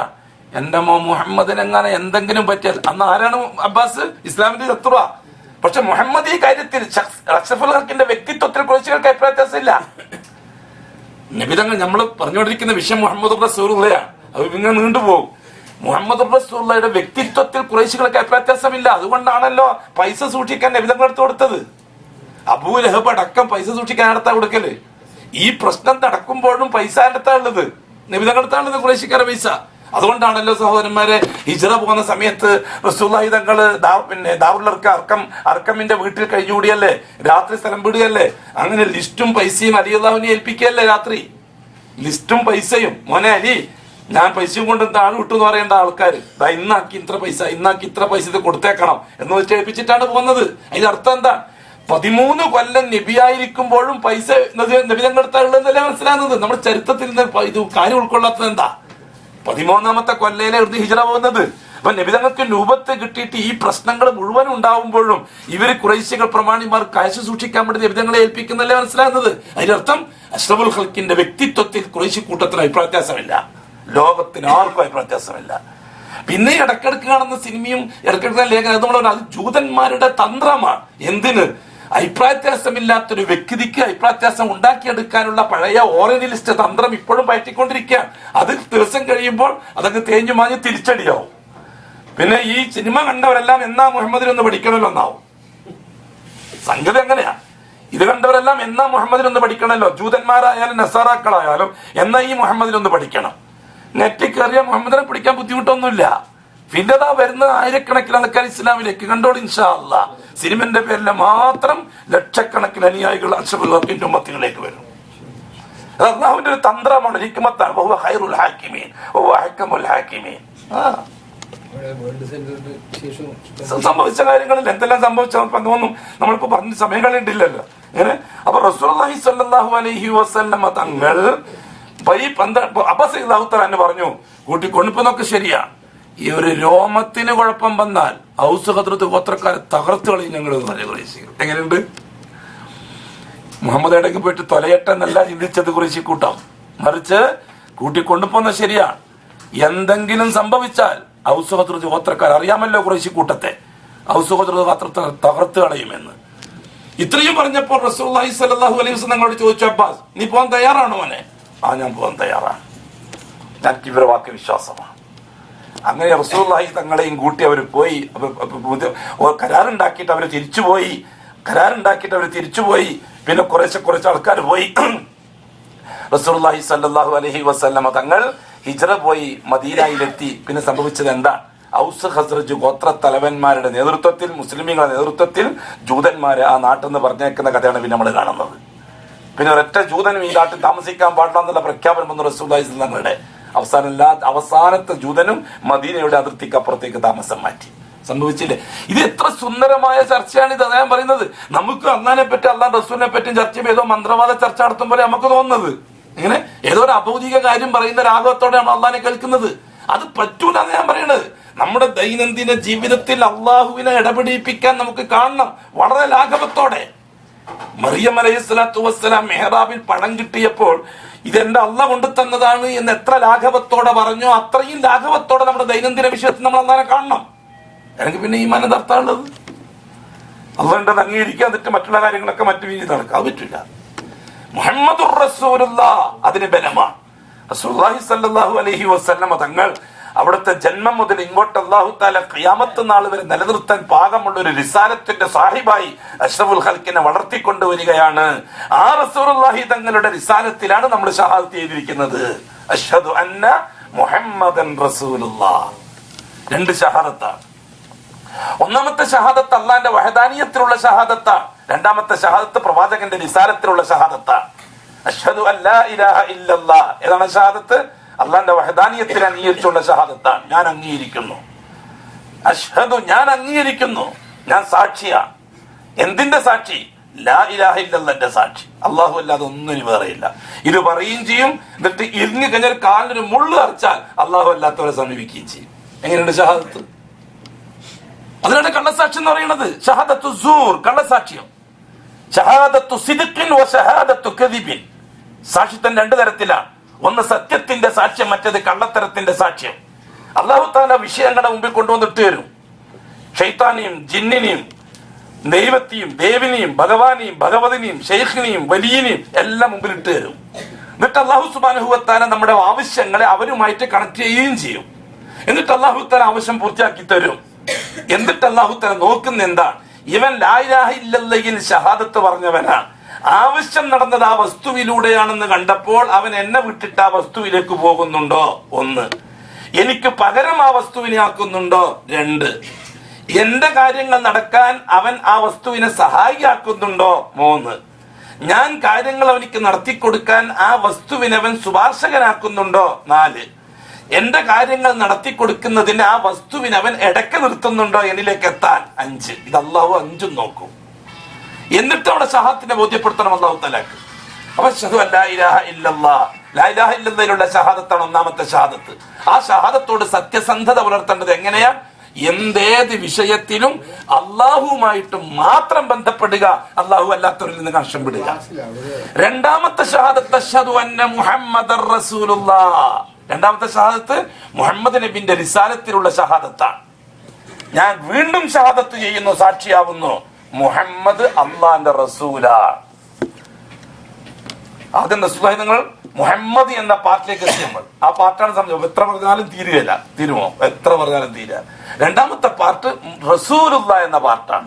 ആദ്യത്തെ കലിമയിൽ ലാ ഇലാഹ ഇല്ലല്ലാഹ് കലിമയിൽ രണ്ട് പാർട്ട് ഞാൻ പറഞ്ഞിട്ടുണ്ട്. ഒന്ന് ലാ ഇലാഹ, രണ്ടാമത്തെ പാർട്ട് ഇല്ലല്ലാഹ്. ഒന്ന് നഫിയാണ്, മറ്റേത് ഇസ്ബാത്താണ്. ഒന്ന് നിർമാർജനമാണ്, ഒന്ന് പൂർണ്ണമായി ഒഴിവാകലാണ്, രണ്ടാമത്തത് സ്ഥിരപ്പെടുത്തലാണ്. ലാ ഇലാഹ പാടെ ഒഴിവാക്കുക, ഇല്ലല്ലാഹ് ആണ് അള്ളാഹനെ സ്ഥിരപ്പെടുത്തുക. ഇതേപോലെ രണ്ടാമത്തെ കലിമ രണ്ട് പാർട്ടാണ്. ഒന്ന് മുഹമ്മദ്, അതാണ് നമ്മൾ പറഞ്ഞു വന്നത്. മുഹമ്മദ് ആരാണ്? വ്യക്തിപരമായി മുഹമ്മദ് ആരാണ് അത് മനസ്സിലാക്കിയിരിക്കണം. മുഹമ്മദ് ആരാണെന്ന് മനസ്സിലാക്കാതെ മുഹമ്മദിന്റെ റിസാലത്ത് പറയാൻ മെനക്കെട്ട് കഴിഞ്ഞാൽ വെറും എഴുത്തിന് മാത്രമായി പോകും. ആപ്പിളിന്റെ ആപ്പിളിനെ പറ്റിയുള്ള ഒരു പുസ്തകം ഒരാൾ 10 റുപ്യ വില, ഒരു 25 പേജുണ്ട്. എന്താണ് ആപ്പിളിലുള്ളതെന്ന് അറിയട്ടെ. പുസ്തകം വാങ്ങി വായിച്ചു, ഒരിക്കൽ വായിച്ചു, രണ്ടാമത് വായിച്ചു, മൂന്നാമത് വായിച്ചു. തടിക്ക് എന്തെങ്കിലും ഗുണം ചെയ്യും? ഒരു ഗുണവും ചെയ്യില്ല. അതേ അവസരത്തിൽ വായിക്കാനൊന്നും മെനക്കണ്ട. 10 റുപ്യ കൊടുത്തിട്ട് 2 ആപ്പിൾ വാങ്ങിയിട്ട് തിന്നാലോ? ആ പുസ്തകത്തിൽ എന്താണോ അയാൾ എഴുതിയത് അതെല്ലാം എനിക്ക് 2 മിനിറ്റ് കൊണ്ട് കിട്ടി. ഇതാണ് നമ്മളോട് ആവശ്യപ്പെടുന്നത്. നമ്മൾ ഈ പുസ്തകം വായിച്ചിട്ടും കഥ കേട്ടിട്ടും സിനിമ കണ്ടിട്ടും TV കണ്ടിട്ടും മറ്റേ അതിന് പറയാ സീരിയൽ കണ്ടിട്ടും ഒക്കെ ഇസ്ലാമും ഈമാനും പഠിക്കാൻ മെനക്കിടുകയാണ്. തിന്നാൻ ആരും തയ്യാറല്ല. അതൊരു കഥ പറഞ്ഞ പോലെയാണ്. ഒരു പള്ളി കമ്മിറ്റി ബിൽഡിംഗ് എടുത്ത് പള്ളിക്ക് വരുമാനത്തിന് വേണ്ടിയിട്ട് അള്ളാന്റെ വീട് ഭരിക്കാനേ ബിൽഡിംഗ് എടുത്ത് 12 തട്ട്. ഇപ്പൊ അള്ളാന്റെ വീട് പരിപാലിക്കലില്ല, അള്ളാന്റെ വീട് ഭരിക്കലായി. ഇപ്പോ ഭരണസമിതി അവസാനം അള്ളാനെയും ഭരിക്കൽ തുടങ്ങി. ഇപ്പോ അത് വേറെ കഥ. അങ്ങനെ ബിൽഡിംഗ് എടുത്ത് 12ാമത്തെ തട്ടില് ഗ്ലാസിന്റെ കൂട്ടിൽ AC ഫിറ്റ് ചെയ്തിട്ട് കമ്പ്യൂട്ടർ സെന്റർ തുടങ്ങി. ഒരു 25 സിസ്റ്റം. അങ്ങനെ വെക്കേഷൻ ടൈം മാർച്ച് 31 പരീക്ഷ കഴിഞ്ഞ് ഏപ്രിൽ 1-ാം തീയതി പിന്നെ പരസ്യം ഇങ്ങനെ കമ്മിറ്റിന്റെ വക സെന്ററിൽ, കമ്പ്യൂട്ടർ സെന്ററിൽ ഇസ്ലാമിക പഠനം കുട്ടികൾക്കുണ്ട്, ഫ്രീ ആണ് അഡ്മിഷൻ, അതുകൊണ്ട് കുട്ടികളെല്ലാം അയക്കണം ജുമാക്ക് ഉസ്താദ് പറഞ്ഞു. അങ്ങനെ സെന്റർ തുടങ്ങി, അപേക്ഷ വന്നു, ഇഷ്ടംപോലെ ആൾക്കാരായി, കുട്ടികൾ കുറേയായി, ഷിഫ്റ്റായിട്ട് പഠിപ്പിക്കൽ തുടങ്ങി. അങ്ങനെ ഒരു ആചാര മോൻ, ഒരു ഉദാഹരണമാണ്, ഏതാചാരമൊന്നും ചോദിക്കാൻ പാടില്ല. ആചാര മോനും സെന്ററിലേക്ക് പോയി പഠിക്കാൻ. അവൻ രാവിലെ 8 മണിക്ക് നാസ്തയാക്കിയിട്ട് പോയത്. അവൻ തിരിച്ചു വരുന്നത് വൈകുന്നേരം 6 മണിക്കാണ്. നാസ്തയല്ല അവിടെ തന്നെ, ഫ്രീ ആയിട്ടുള്ള പഠനമാണ്, ഇസ്ലാമിക് പഠനം. അങ്ങനെ പോയി 2 കുട്ടികൾ ഓരോ സിസ്റ്റത്തിന് അപ്പുറത്തും ഇപ്പുറത്തും ഇരുന്ന് ട്യൂട്ടർ പഠിപ്പിക്കാൻ തുടങ്ങി. ക്ലിക്ക് ചെയ്ത് ഇസ്ലാം ക്ലിക്ക് ചെയ്തപ്പോൾ 6 കാര്യം ഇസ്ലാം, 5 കാര്യം ഇസ്ലാം, 6 കാര്യം ഈമാൻ വന്നു. അതിൽ അൽ ഈമാൻ ബില്ലയിൽ ക്ലിക്ക് ചെയ്തു. അപ്പോൾ അള്ളാന്റെ സിഫാത്ത്, അസ്മാ ഇതെല്ലാം വന്നു. ആ സിഫാത്തിൽ കുതിരത്തിൽ ക്ലിക്ക് ചെയ്തപ്പോൾ അതാ വരുന്ന അള്ളാന്റെ കുതിരത്തുകൾ. അങ്ങനെ മാരി അണക്കെട്ട് മുതൽ, പിന്നെ നൈലിന്റെ ചാവുകടൽ മുതൽ, ഫിറോവിന്റെ മമ്മി മുതൽ, അങ്ങനെ എല്ലാം കുട്ടികൾ അള്ളാനെ പഠിക്കുകയല്ലേ, അല്ല ഈമാന്റെ ബില്ലൊക്കെ പഠിക്കുക. അങ്ങനെ ഓരോന്നും ക്ലിക്ക് ചെയ്ത് അവസാനം ഈമാൻ 6 കാര്യം പഠിക്കുമ്പോഴേക്കും ഏതാണ്ട് രാത്രി 8 മണിയായി. ക്ലാസ് പിരിച്ചുവിട്ട് വണ്ടിയിൽ കുട്ടികൾ വന്നു. ആചാര്യ ചോദിച്ചു, മോനോട് നീ ഇവിടെ പോയാടാ? ഞാൻ കമ്പ്യൂട്ടർ പഠിക്കാൻ പോയത്. എന്താ പഠിക്കുന്നത്? അത് ഇസ്ലാമിനെ പഠിക്കാം, ഈമാൻ പഠിക്കാം. ഇതെന്താ പഠിച്ചോ? ഞാൻ ഈമാൻ പഠിച്ചു. നീ ളുഹ്ർ നിസ്കരിച്ചോ? ഇല്ല. എന്താ കാര്യം? ഞാൻ ഈമാൻ പഠിക്കുകയായിരുന്നു. നീ ളുഹ്ർ നിസ്കരിച്ചോ? ഇല്ല. എന്താ കാര്യം? ഞാൻ ഈമാൻ പഠിക്കുകയായിരുന്നു, അള്ളാഹിനെ പറ്റി പഠിക്കുകയായിരുന്നു. മഗ്രിബോ? അത് അതെല്ലാം ഞാൻ ഇപ്പൊ ഒന്നിച്ച് നിസ്കരിക്കും, ഞാൻ ഈമാൻ പഠിച്ചുകൊണ്ടിരിക്കുകയാണ്. ഇതാണ് കമ്പ്യൂട്ടർ ഈമാൻ. ഇതാണ് ഇപ്പം ദീൻ പഠിക്കുന്ന രീതി. അതാണ്. ഇനി വേറൊരു ഉദാഹരണം വെച്ചിട്ട്, ഒരു സിദ്ദീഖ് സാറ് സ്കൂള് പൂട്ടി മാർച്ച് 31 കഴിഞ്ഞ് ഏപ്രിൽ 1-ാം തീയതി കുറച്ച് ദിവസം ഭാര്യനെ വെച്ച് മക്കളും ചെറുക്കെ കൂടി മാറി ഒരു ഏപ്രിൽ 10-ാം തീയതി സിദ്ദീഖ് സാർ ഇങ്ങനെ രാവിലെ സുബീനും കഴിച്ചിട്ട് പുറപ്പെട്ടു ആചാര്യ വീട്ടിലേക്ക്. ആചാര്യ, സ്കൂളൊക്കെ പൂട്ടിയതല്ലേ, അമ്മ +2 പഠിക്കുകയല്ലേ, ഒരു 10 സെന്റ് ഒന്ന് ചയച്ചാൽ ഇങ്ങനെ ഈമാൻ പഠിച്ചുകൊണ്ട് നടക്കാം, കുട്ടികൾക്ക് നന്നാണ്ട്, ഇന്നത്തെ കാലഘട്ടമല്ലേ, TV മറ്റൊക്കെ അല്ലേ. ആചാര്യ, ശരിയാ, രാവിലെ 6 മണിക്ക് ബാഗും തൂക്കിയിട്ട് പോയാൽ രാത്രി 10 മണിക്കാ വരിക, ട്യൂഷൻ എല്ലാം കഴിഞ്ഞിട്ട്. അപ്പൊ ശല്യമില്ല, വന്നവിടെ കിടന്നോളൂ. സ്കൂൾ കൂട്ടിലോടുകൂടി ശല്യം തുടങ്ങി, പിള്ളേരെ ശല്യം. ഈ ശല്യം ഒഴിവാക്കി കിട്ടാൻ എന്താണ് വഴി? എവിടെയെങ്കിലും പറഞ്ഞു വിടൽ തന്നെ. അപ്പൊ സിദ്ദീഖ് സാർ കാര്യം ചെയ്യും, മോനെയും കുട്ടിക്കോ. അങ്ങനെ സിദ്ദീഖ് സാറ് ചുറ്റിക്കറങ്ങി 10 പിള്ളേരെ കിട്ടി. ഈ 10 പിള്ളേരെയും കെട്ടി ഒരു ബാഗുമായി മാറ്റുന്ന തുണി കൊടുത്ത് സിദ്ദീഖ് സാറ് പിള്ളേരെയും കൂട്ടി പുറപ്പെട്ടു. തൊട്ടടുത്ത പള്ളിയിലേക്ക് പോയി. പള്ളിയിലെ ബുക്കരിക്കാനോട് സിദ്ദീഖ് സാർ ചോദിച്ചു, ഞാൻ നിങ്ങളും കുട്ടികളും ഇവിടെ താമസിച്ചോട്ടെ ഇന്നത്തെ ദിവസം? എന്താ കാര്യം? ഒന്നുമില്ല, സ്കൂള് കുട്ടിയല്ലേ, എന്തെങ്കിലും അള്ളാഹിനെ പറ്റി പഠിക്കാന്ന് വെച്ചിട്ട് വന്നതാണ്. നാട്ടൊന്നാവും നടക്കൂല, ഇവിടെ അതൊന്നും ശരിയാവില്ല, ഇത് പള്ളി വേറെ, ഗെറ്റ് ഔട്ട്. മുക്കരിക്ക പുറത്താക്കി. അപ്പൊ പിള്ളേർ ചോദിച്ചു സാറോട്, എന്താ സാറേ ഇങ്ങനെ? എടാ അങ്ങനെയാണ് അള്ളാഹിനെ പഠിക്കേണ്ടത്, അതിങ്ങനെ അള്ളാഹിനെ പഠിക്കൽ അങ്ങനെ, ഏത് പള്ളിയിൽ നിന്ന് പുറത്താക്കിയിട്ട് അള്ളാഹിനെ പഠിക്കല്. അങ്ങനെ സിദ്ദീഖ് സാർ ഇവരെയും കൂട്ടിയിട്ട് നേരെ പത്തപ്പള്ളിയിലേക്ക് പോയി. അപ്പുറത്തെ പള്ളിക്ക് പോകുമ്പോ അടുത്ത മുദ്ദിട്ട് സല്ലാഹു അക്ബർ വെളിച്ചപ്പാടം തുള്ളും പോലെ തുള്ളാണ്. ആരും കൂട്ടിയിട്ട് നിൽക്കുന്നത് പുറത്തു പോയിക്കോളും. ആടന്നും പുറപ്പെട്ടു. സിദ്ദീഖ് സാർ 10 പിള്ളേരെയും കൂട്ടിയിട്ട് ഇങ്ങനെ അലയ്യ. അപ്പൊ പിള്ളേർ ചോദിച്ചു, എന്താ സിദ്ദീഖ് സാർ ഇങ്ങനെയാണ് ഈമാൻ പഠിക്കുന്നത്? അതെ മക്കളെ, ഇതാണ് ഈമാൻ, ഇതാണ് ഈമാൻ, നിങ്ങൾക്ക് പിന്നെ പറഞ്ഞുതരാം ഞാൻ. അങ്ങനെ സിദ്ദീഖ് സാർ തൊട്ടപ്പുറത്തെ പള്ളിയിൽ പോയി. അവിടെ മുക്കരിക്ക അവിടെ ഇറങ്ങാൻ പോകും. മുക്കരിക്ക ഞങ്ങൾ ഇവിടെ കൂടിക്കോട്ടെ. നിങ്ങൾ എവിടുന്നാരാ? ഞങ്ങൾ ഇന്ന് നാട്ടുകാരാ. എന്താ പരിപാടി? ഒന്നുമില്ല, അള്ളാഹിനെ പറ്റി പഠിക്കേണ്ട ഒരു പരിപാടിയാണ്. ശരി, ഇതാ താക്കോല് പിടിച്ചോ, ഞാൻ നാട്ടിൽ പോവുക, ബാങ്ക് കൃത്യമായിട്ട് കൊടുത്തോളണം. വേറെ പകരത്തിന് ആരുമില്ല, ആരെങ്കിലും വന്നാ നിസ്കരിച്ചോളണം, അല്ലെങ്കിൽ നിങ്ങൾ നിസ്കരിച്ചോ. എത്ര ദിവസം പോകണം? 2 ദിവസം. ശരി, ഞാൻ 3-ാമത്തെ ദിവസം ഞാൻ എത്തും. അതെന്താ സിദ്ദീഖ് സാറേ അങ്ങനെ? അതാണ് അള്ളാഹ്. അള്ളാഹിനെ പഠിക്കാൻ കമ്പ്യൂട്ടറും സെന്ററൊന്നും വേണ്ടല്ലോ, ജീവിച്ച് കാണിക്കല്ല അള്ളാഹ്. ആ മുക്രിക്ക അങ്ങനെ മുദരിസ് വെളിച്ചപ്പാട്, അതേ മുക്രിക്ക ഇപ്പുറം വേറൊരു മുക്രിക്ക. ശരി, 2 ദിവസത്തേക്ക് താമസിച്ചോളി. സിദ്ദീഖ് സാറിന് അറിയുന്ന കാര്യങ്ങളൊക്കെ പറഞ്ഞു കൊടുത്തു. രാവിലെ എഴുന്നേൽപ്പിച്ചു, ദുആ ചെയ്യിപ്പിച്ചു, വുളു ഉണ്ടാക്കിപ്പിച്ചു, പല്ല് ചെയ്യിപ്പിച്ചു, ദിക്ർ ചെയ്യിപ്പിച്ചു, ഖുർആൻ ഓതിപ്പിച്ചു. അത് കഴിഞ്ഞിട്ട് അള്ളാഹിനെ പറ്റി പറഞ്ഞു കൊടുത്തു. നാസ്ത കഴിച്ചു, അവിടെ നബികളെ പറഞ്ഞു കൊടുത്തു. അസ്ർ കഴിഞ്ഞു, അവിടെ നബികളെ പറഞ്ഞു കൊടുത്തു. മഗ്രിബ് കഴിഞ്ഞു, അവിടെ നബികളെ പറഞ്ഞു കൊടുത്തു. അള്ളാഹിനെയും പറഞ്ഞു കൊടുത്തു. 2 ദിവസം കഴിയുമ്പോൾ പിള്ളേർക്ക് ഇങ്ങനെ എന്തോ ഒരു ചെറിയ പിള്ളേരല്ലേ, മനസ്സിലും കയറുമല്ലോ. 3-ാമത്തെ ദിവസം സിദ്ദീഖ് സാറ് പിള്ളേർ 3 ദിവസം മതി, ഇത്രയും വേണ്ടുള്ളൂ, 10 ദിവസം വേണ്ട, നമുക്ക് പോവാ നാട്ടിലേക്ക്. തിരിച്ചുപോയി. ആചാര മോൻ 3 ദിവസം കഴിഞ്ഞിട്ട് പോയതാ. മഗ്രിബ് കഴിഞ്ഞിട്ട് ആചാര ഭാര്യയും പെങ്ങന്മാരും അനിയന്മാരിലും കൂടി TV തുറന്നിട്ട് സിനിമ കാണുക. മോനെ വിളിച്ചടാ വാടാ. ഞാനില്ല. ഇവനെ ആദ്യം തുറന്നിട്ട് ഇരിക്കുന്നവനാ പണ്ട്, എല്ലാരും വിളിച്ചിരുത്തനവനാ. ഇപ്പൊ ഞാനില്ല. ചക്ര എന്തു പറ്റി? അന്നൊരു ഉപ്പാന്റെ ഡയലോഗ്. 3 ദിവസം പോയി വന്നതല്ലേ, നടക്കട്ടെ. അങ്ങനെ രാത്രിയായി. രാത്രി 2 മണി സമയാവുമ്പോ ഒരൊച്ച കേട്ടു റൂമെന്ന്. ഉമ്മ പോയി നോക്കി. അപ്പൊ മോൻ ഉറങ്ങിയിട്ടില്ല. ബാപ്പാനെ വിളിച്ചു, എടാ മോൻ ഉറങ്ങിയിട്ടില്ലല്ലോ, എന്തു പറ്റി? അതിപ്പോ 3 ദിവസം പോയിട്ട് ക്ഷീണിച്ചിട്ട് വന്നായിരിക്കില്ലേ, അങ്ങനെ പള്ളിയിലല്ല ആ ചുറ്റുപാടിൽ അങ്ങനെ ഉറക്കം വരാതെ നിൽക്കുന്നതായിരിക്കും ചിലപ്പോ. എന്തോ കുഴപ്പം വിട്. അതൊന്നുമല്ല, എന്തോ സംതിങ്. അങ്ങനെ ഈ ഉമ്മ പോയിട്ട് ചെവിയോർപ്പിച്ച് കേട്ടു. എന്തൊക്കെയോ ശബ്ദം കേൾക്കും അതിൻ്റെ ഉള്ളിൽ നിന്ന്. എന്തൊക്കെയോ ചൊല്ലിയും പാടിയൊക്കെ ചെയ്യുന്നത്. ഉമ്മാക്ക് കൂടുതൽ ആവേശമായി. ശ്രദ്ധിച്ച് കേട്ടപ്പോൾ അവൻ ആ റൂമിൽ ഇരുന്നിട്ട് രാത്രി 3 മണിക്ക് പറയുന്ന വാക്കുകൾ ഈ ഉമ്മ ശ്രദ്ധിക്കുക.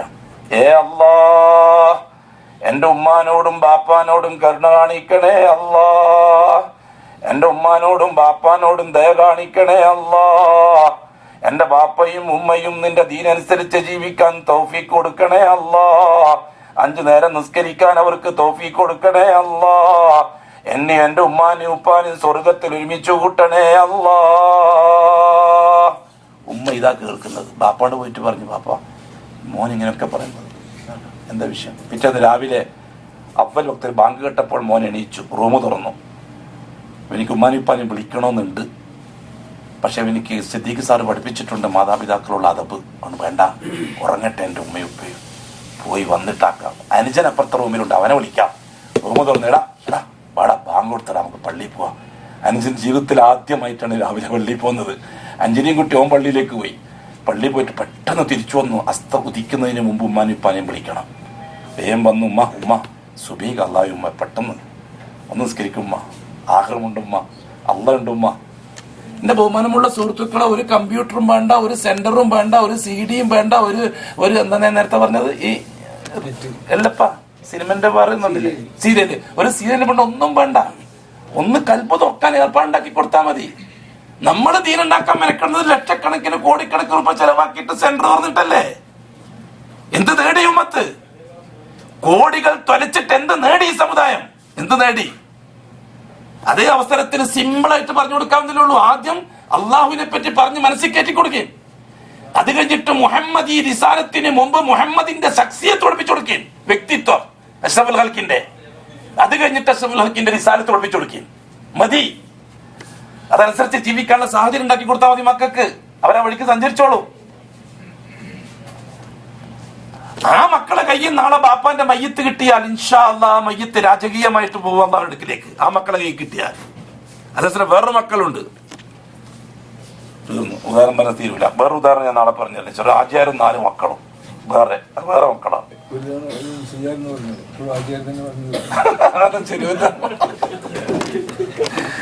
ആശുമാജിക്ക് അവർ ഒരു തവണ മുസ്ലിം തോന്നണം. ശരി, നമുക്ക് ഇൻഷാ അല്ലാഹ് നാളെ മുസ്ലിം ഉദാഹരണം പറഞ്ഞു.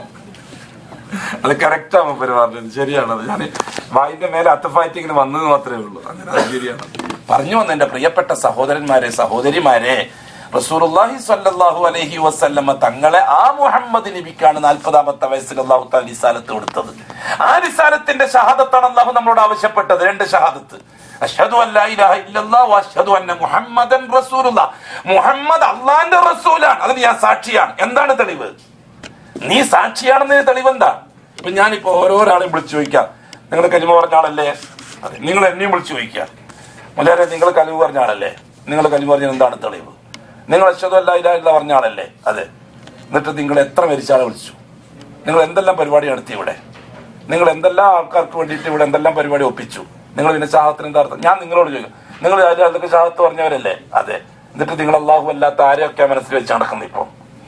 അതേപോലെ തന്നെ അഷ്ഹദു അന്ന മുഹമ്മദൻ റസൂലുള്ളാഹ്, നിങ്ങൾ മുഹമ്മദ് ഈ റിസാലത്തിൽ ഷഹാദത്ത് പറഞ്ഞ ആളല്ലേ?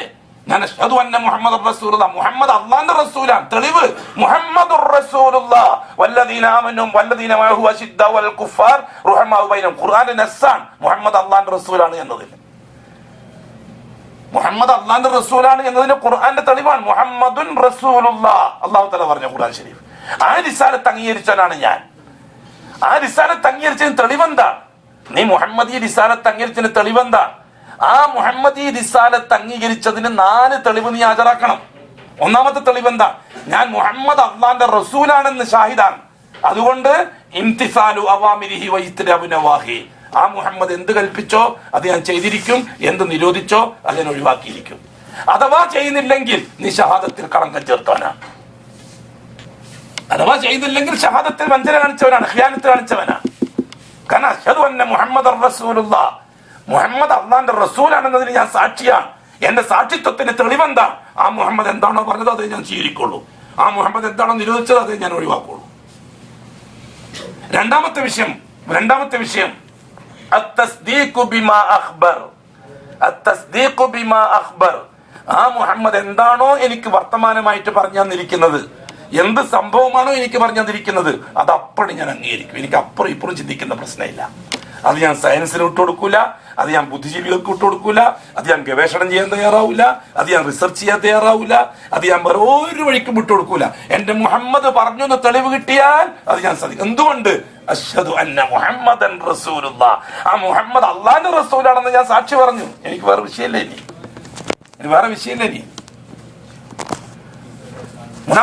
നാലാമത്തെ കാര്യം ഇംതിസാലു അവാമിരിഹി വ ഇജ്തിനാബു നവാഹി. ഒന്നാമത്തെ കാര്യം. രണ്ടാമത്തെ കാര്യം എന്താണ്? അത്തസ്ദീഖു ബിമാ അഖ്ബർ. മൂന്നാമത്തെ കാര്യം എന്താണോ അവിടുന്ന് ശരീഅത്താക്കി തന്നിരിക്കുന്നത്, അല്ലാ നഅ്ബുദല്ലാഹ ഇല്ലാ ബിമാ ശറഅ. അല്ലാ നഅ്ബുദല്ലാഹ ഇല്ലാ ബിമാ ശറഅ.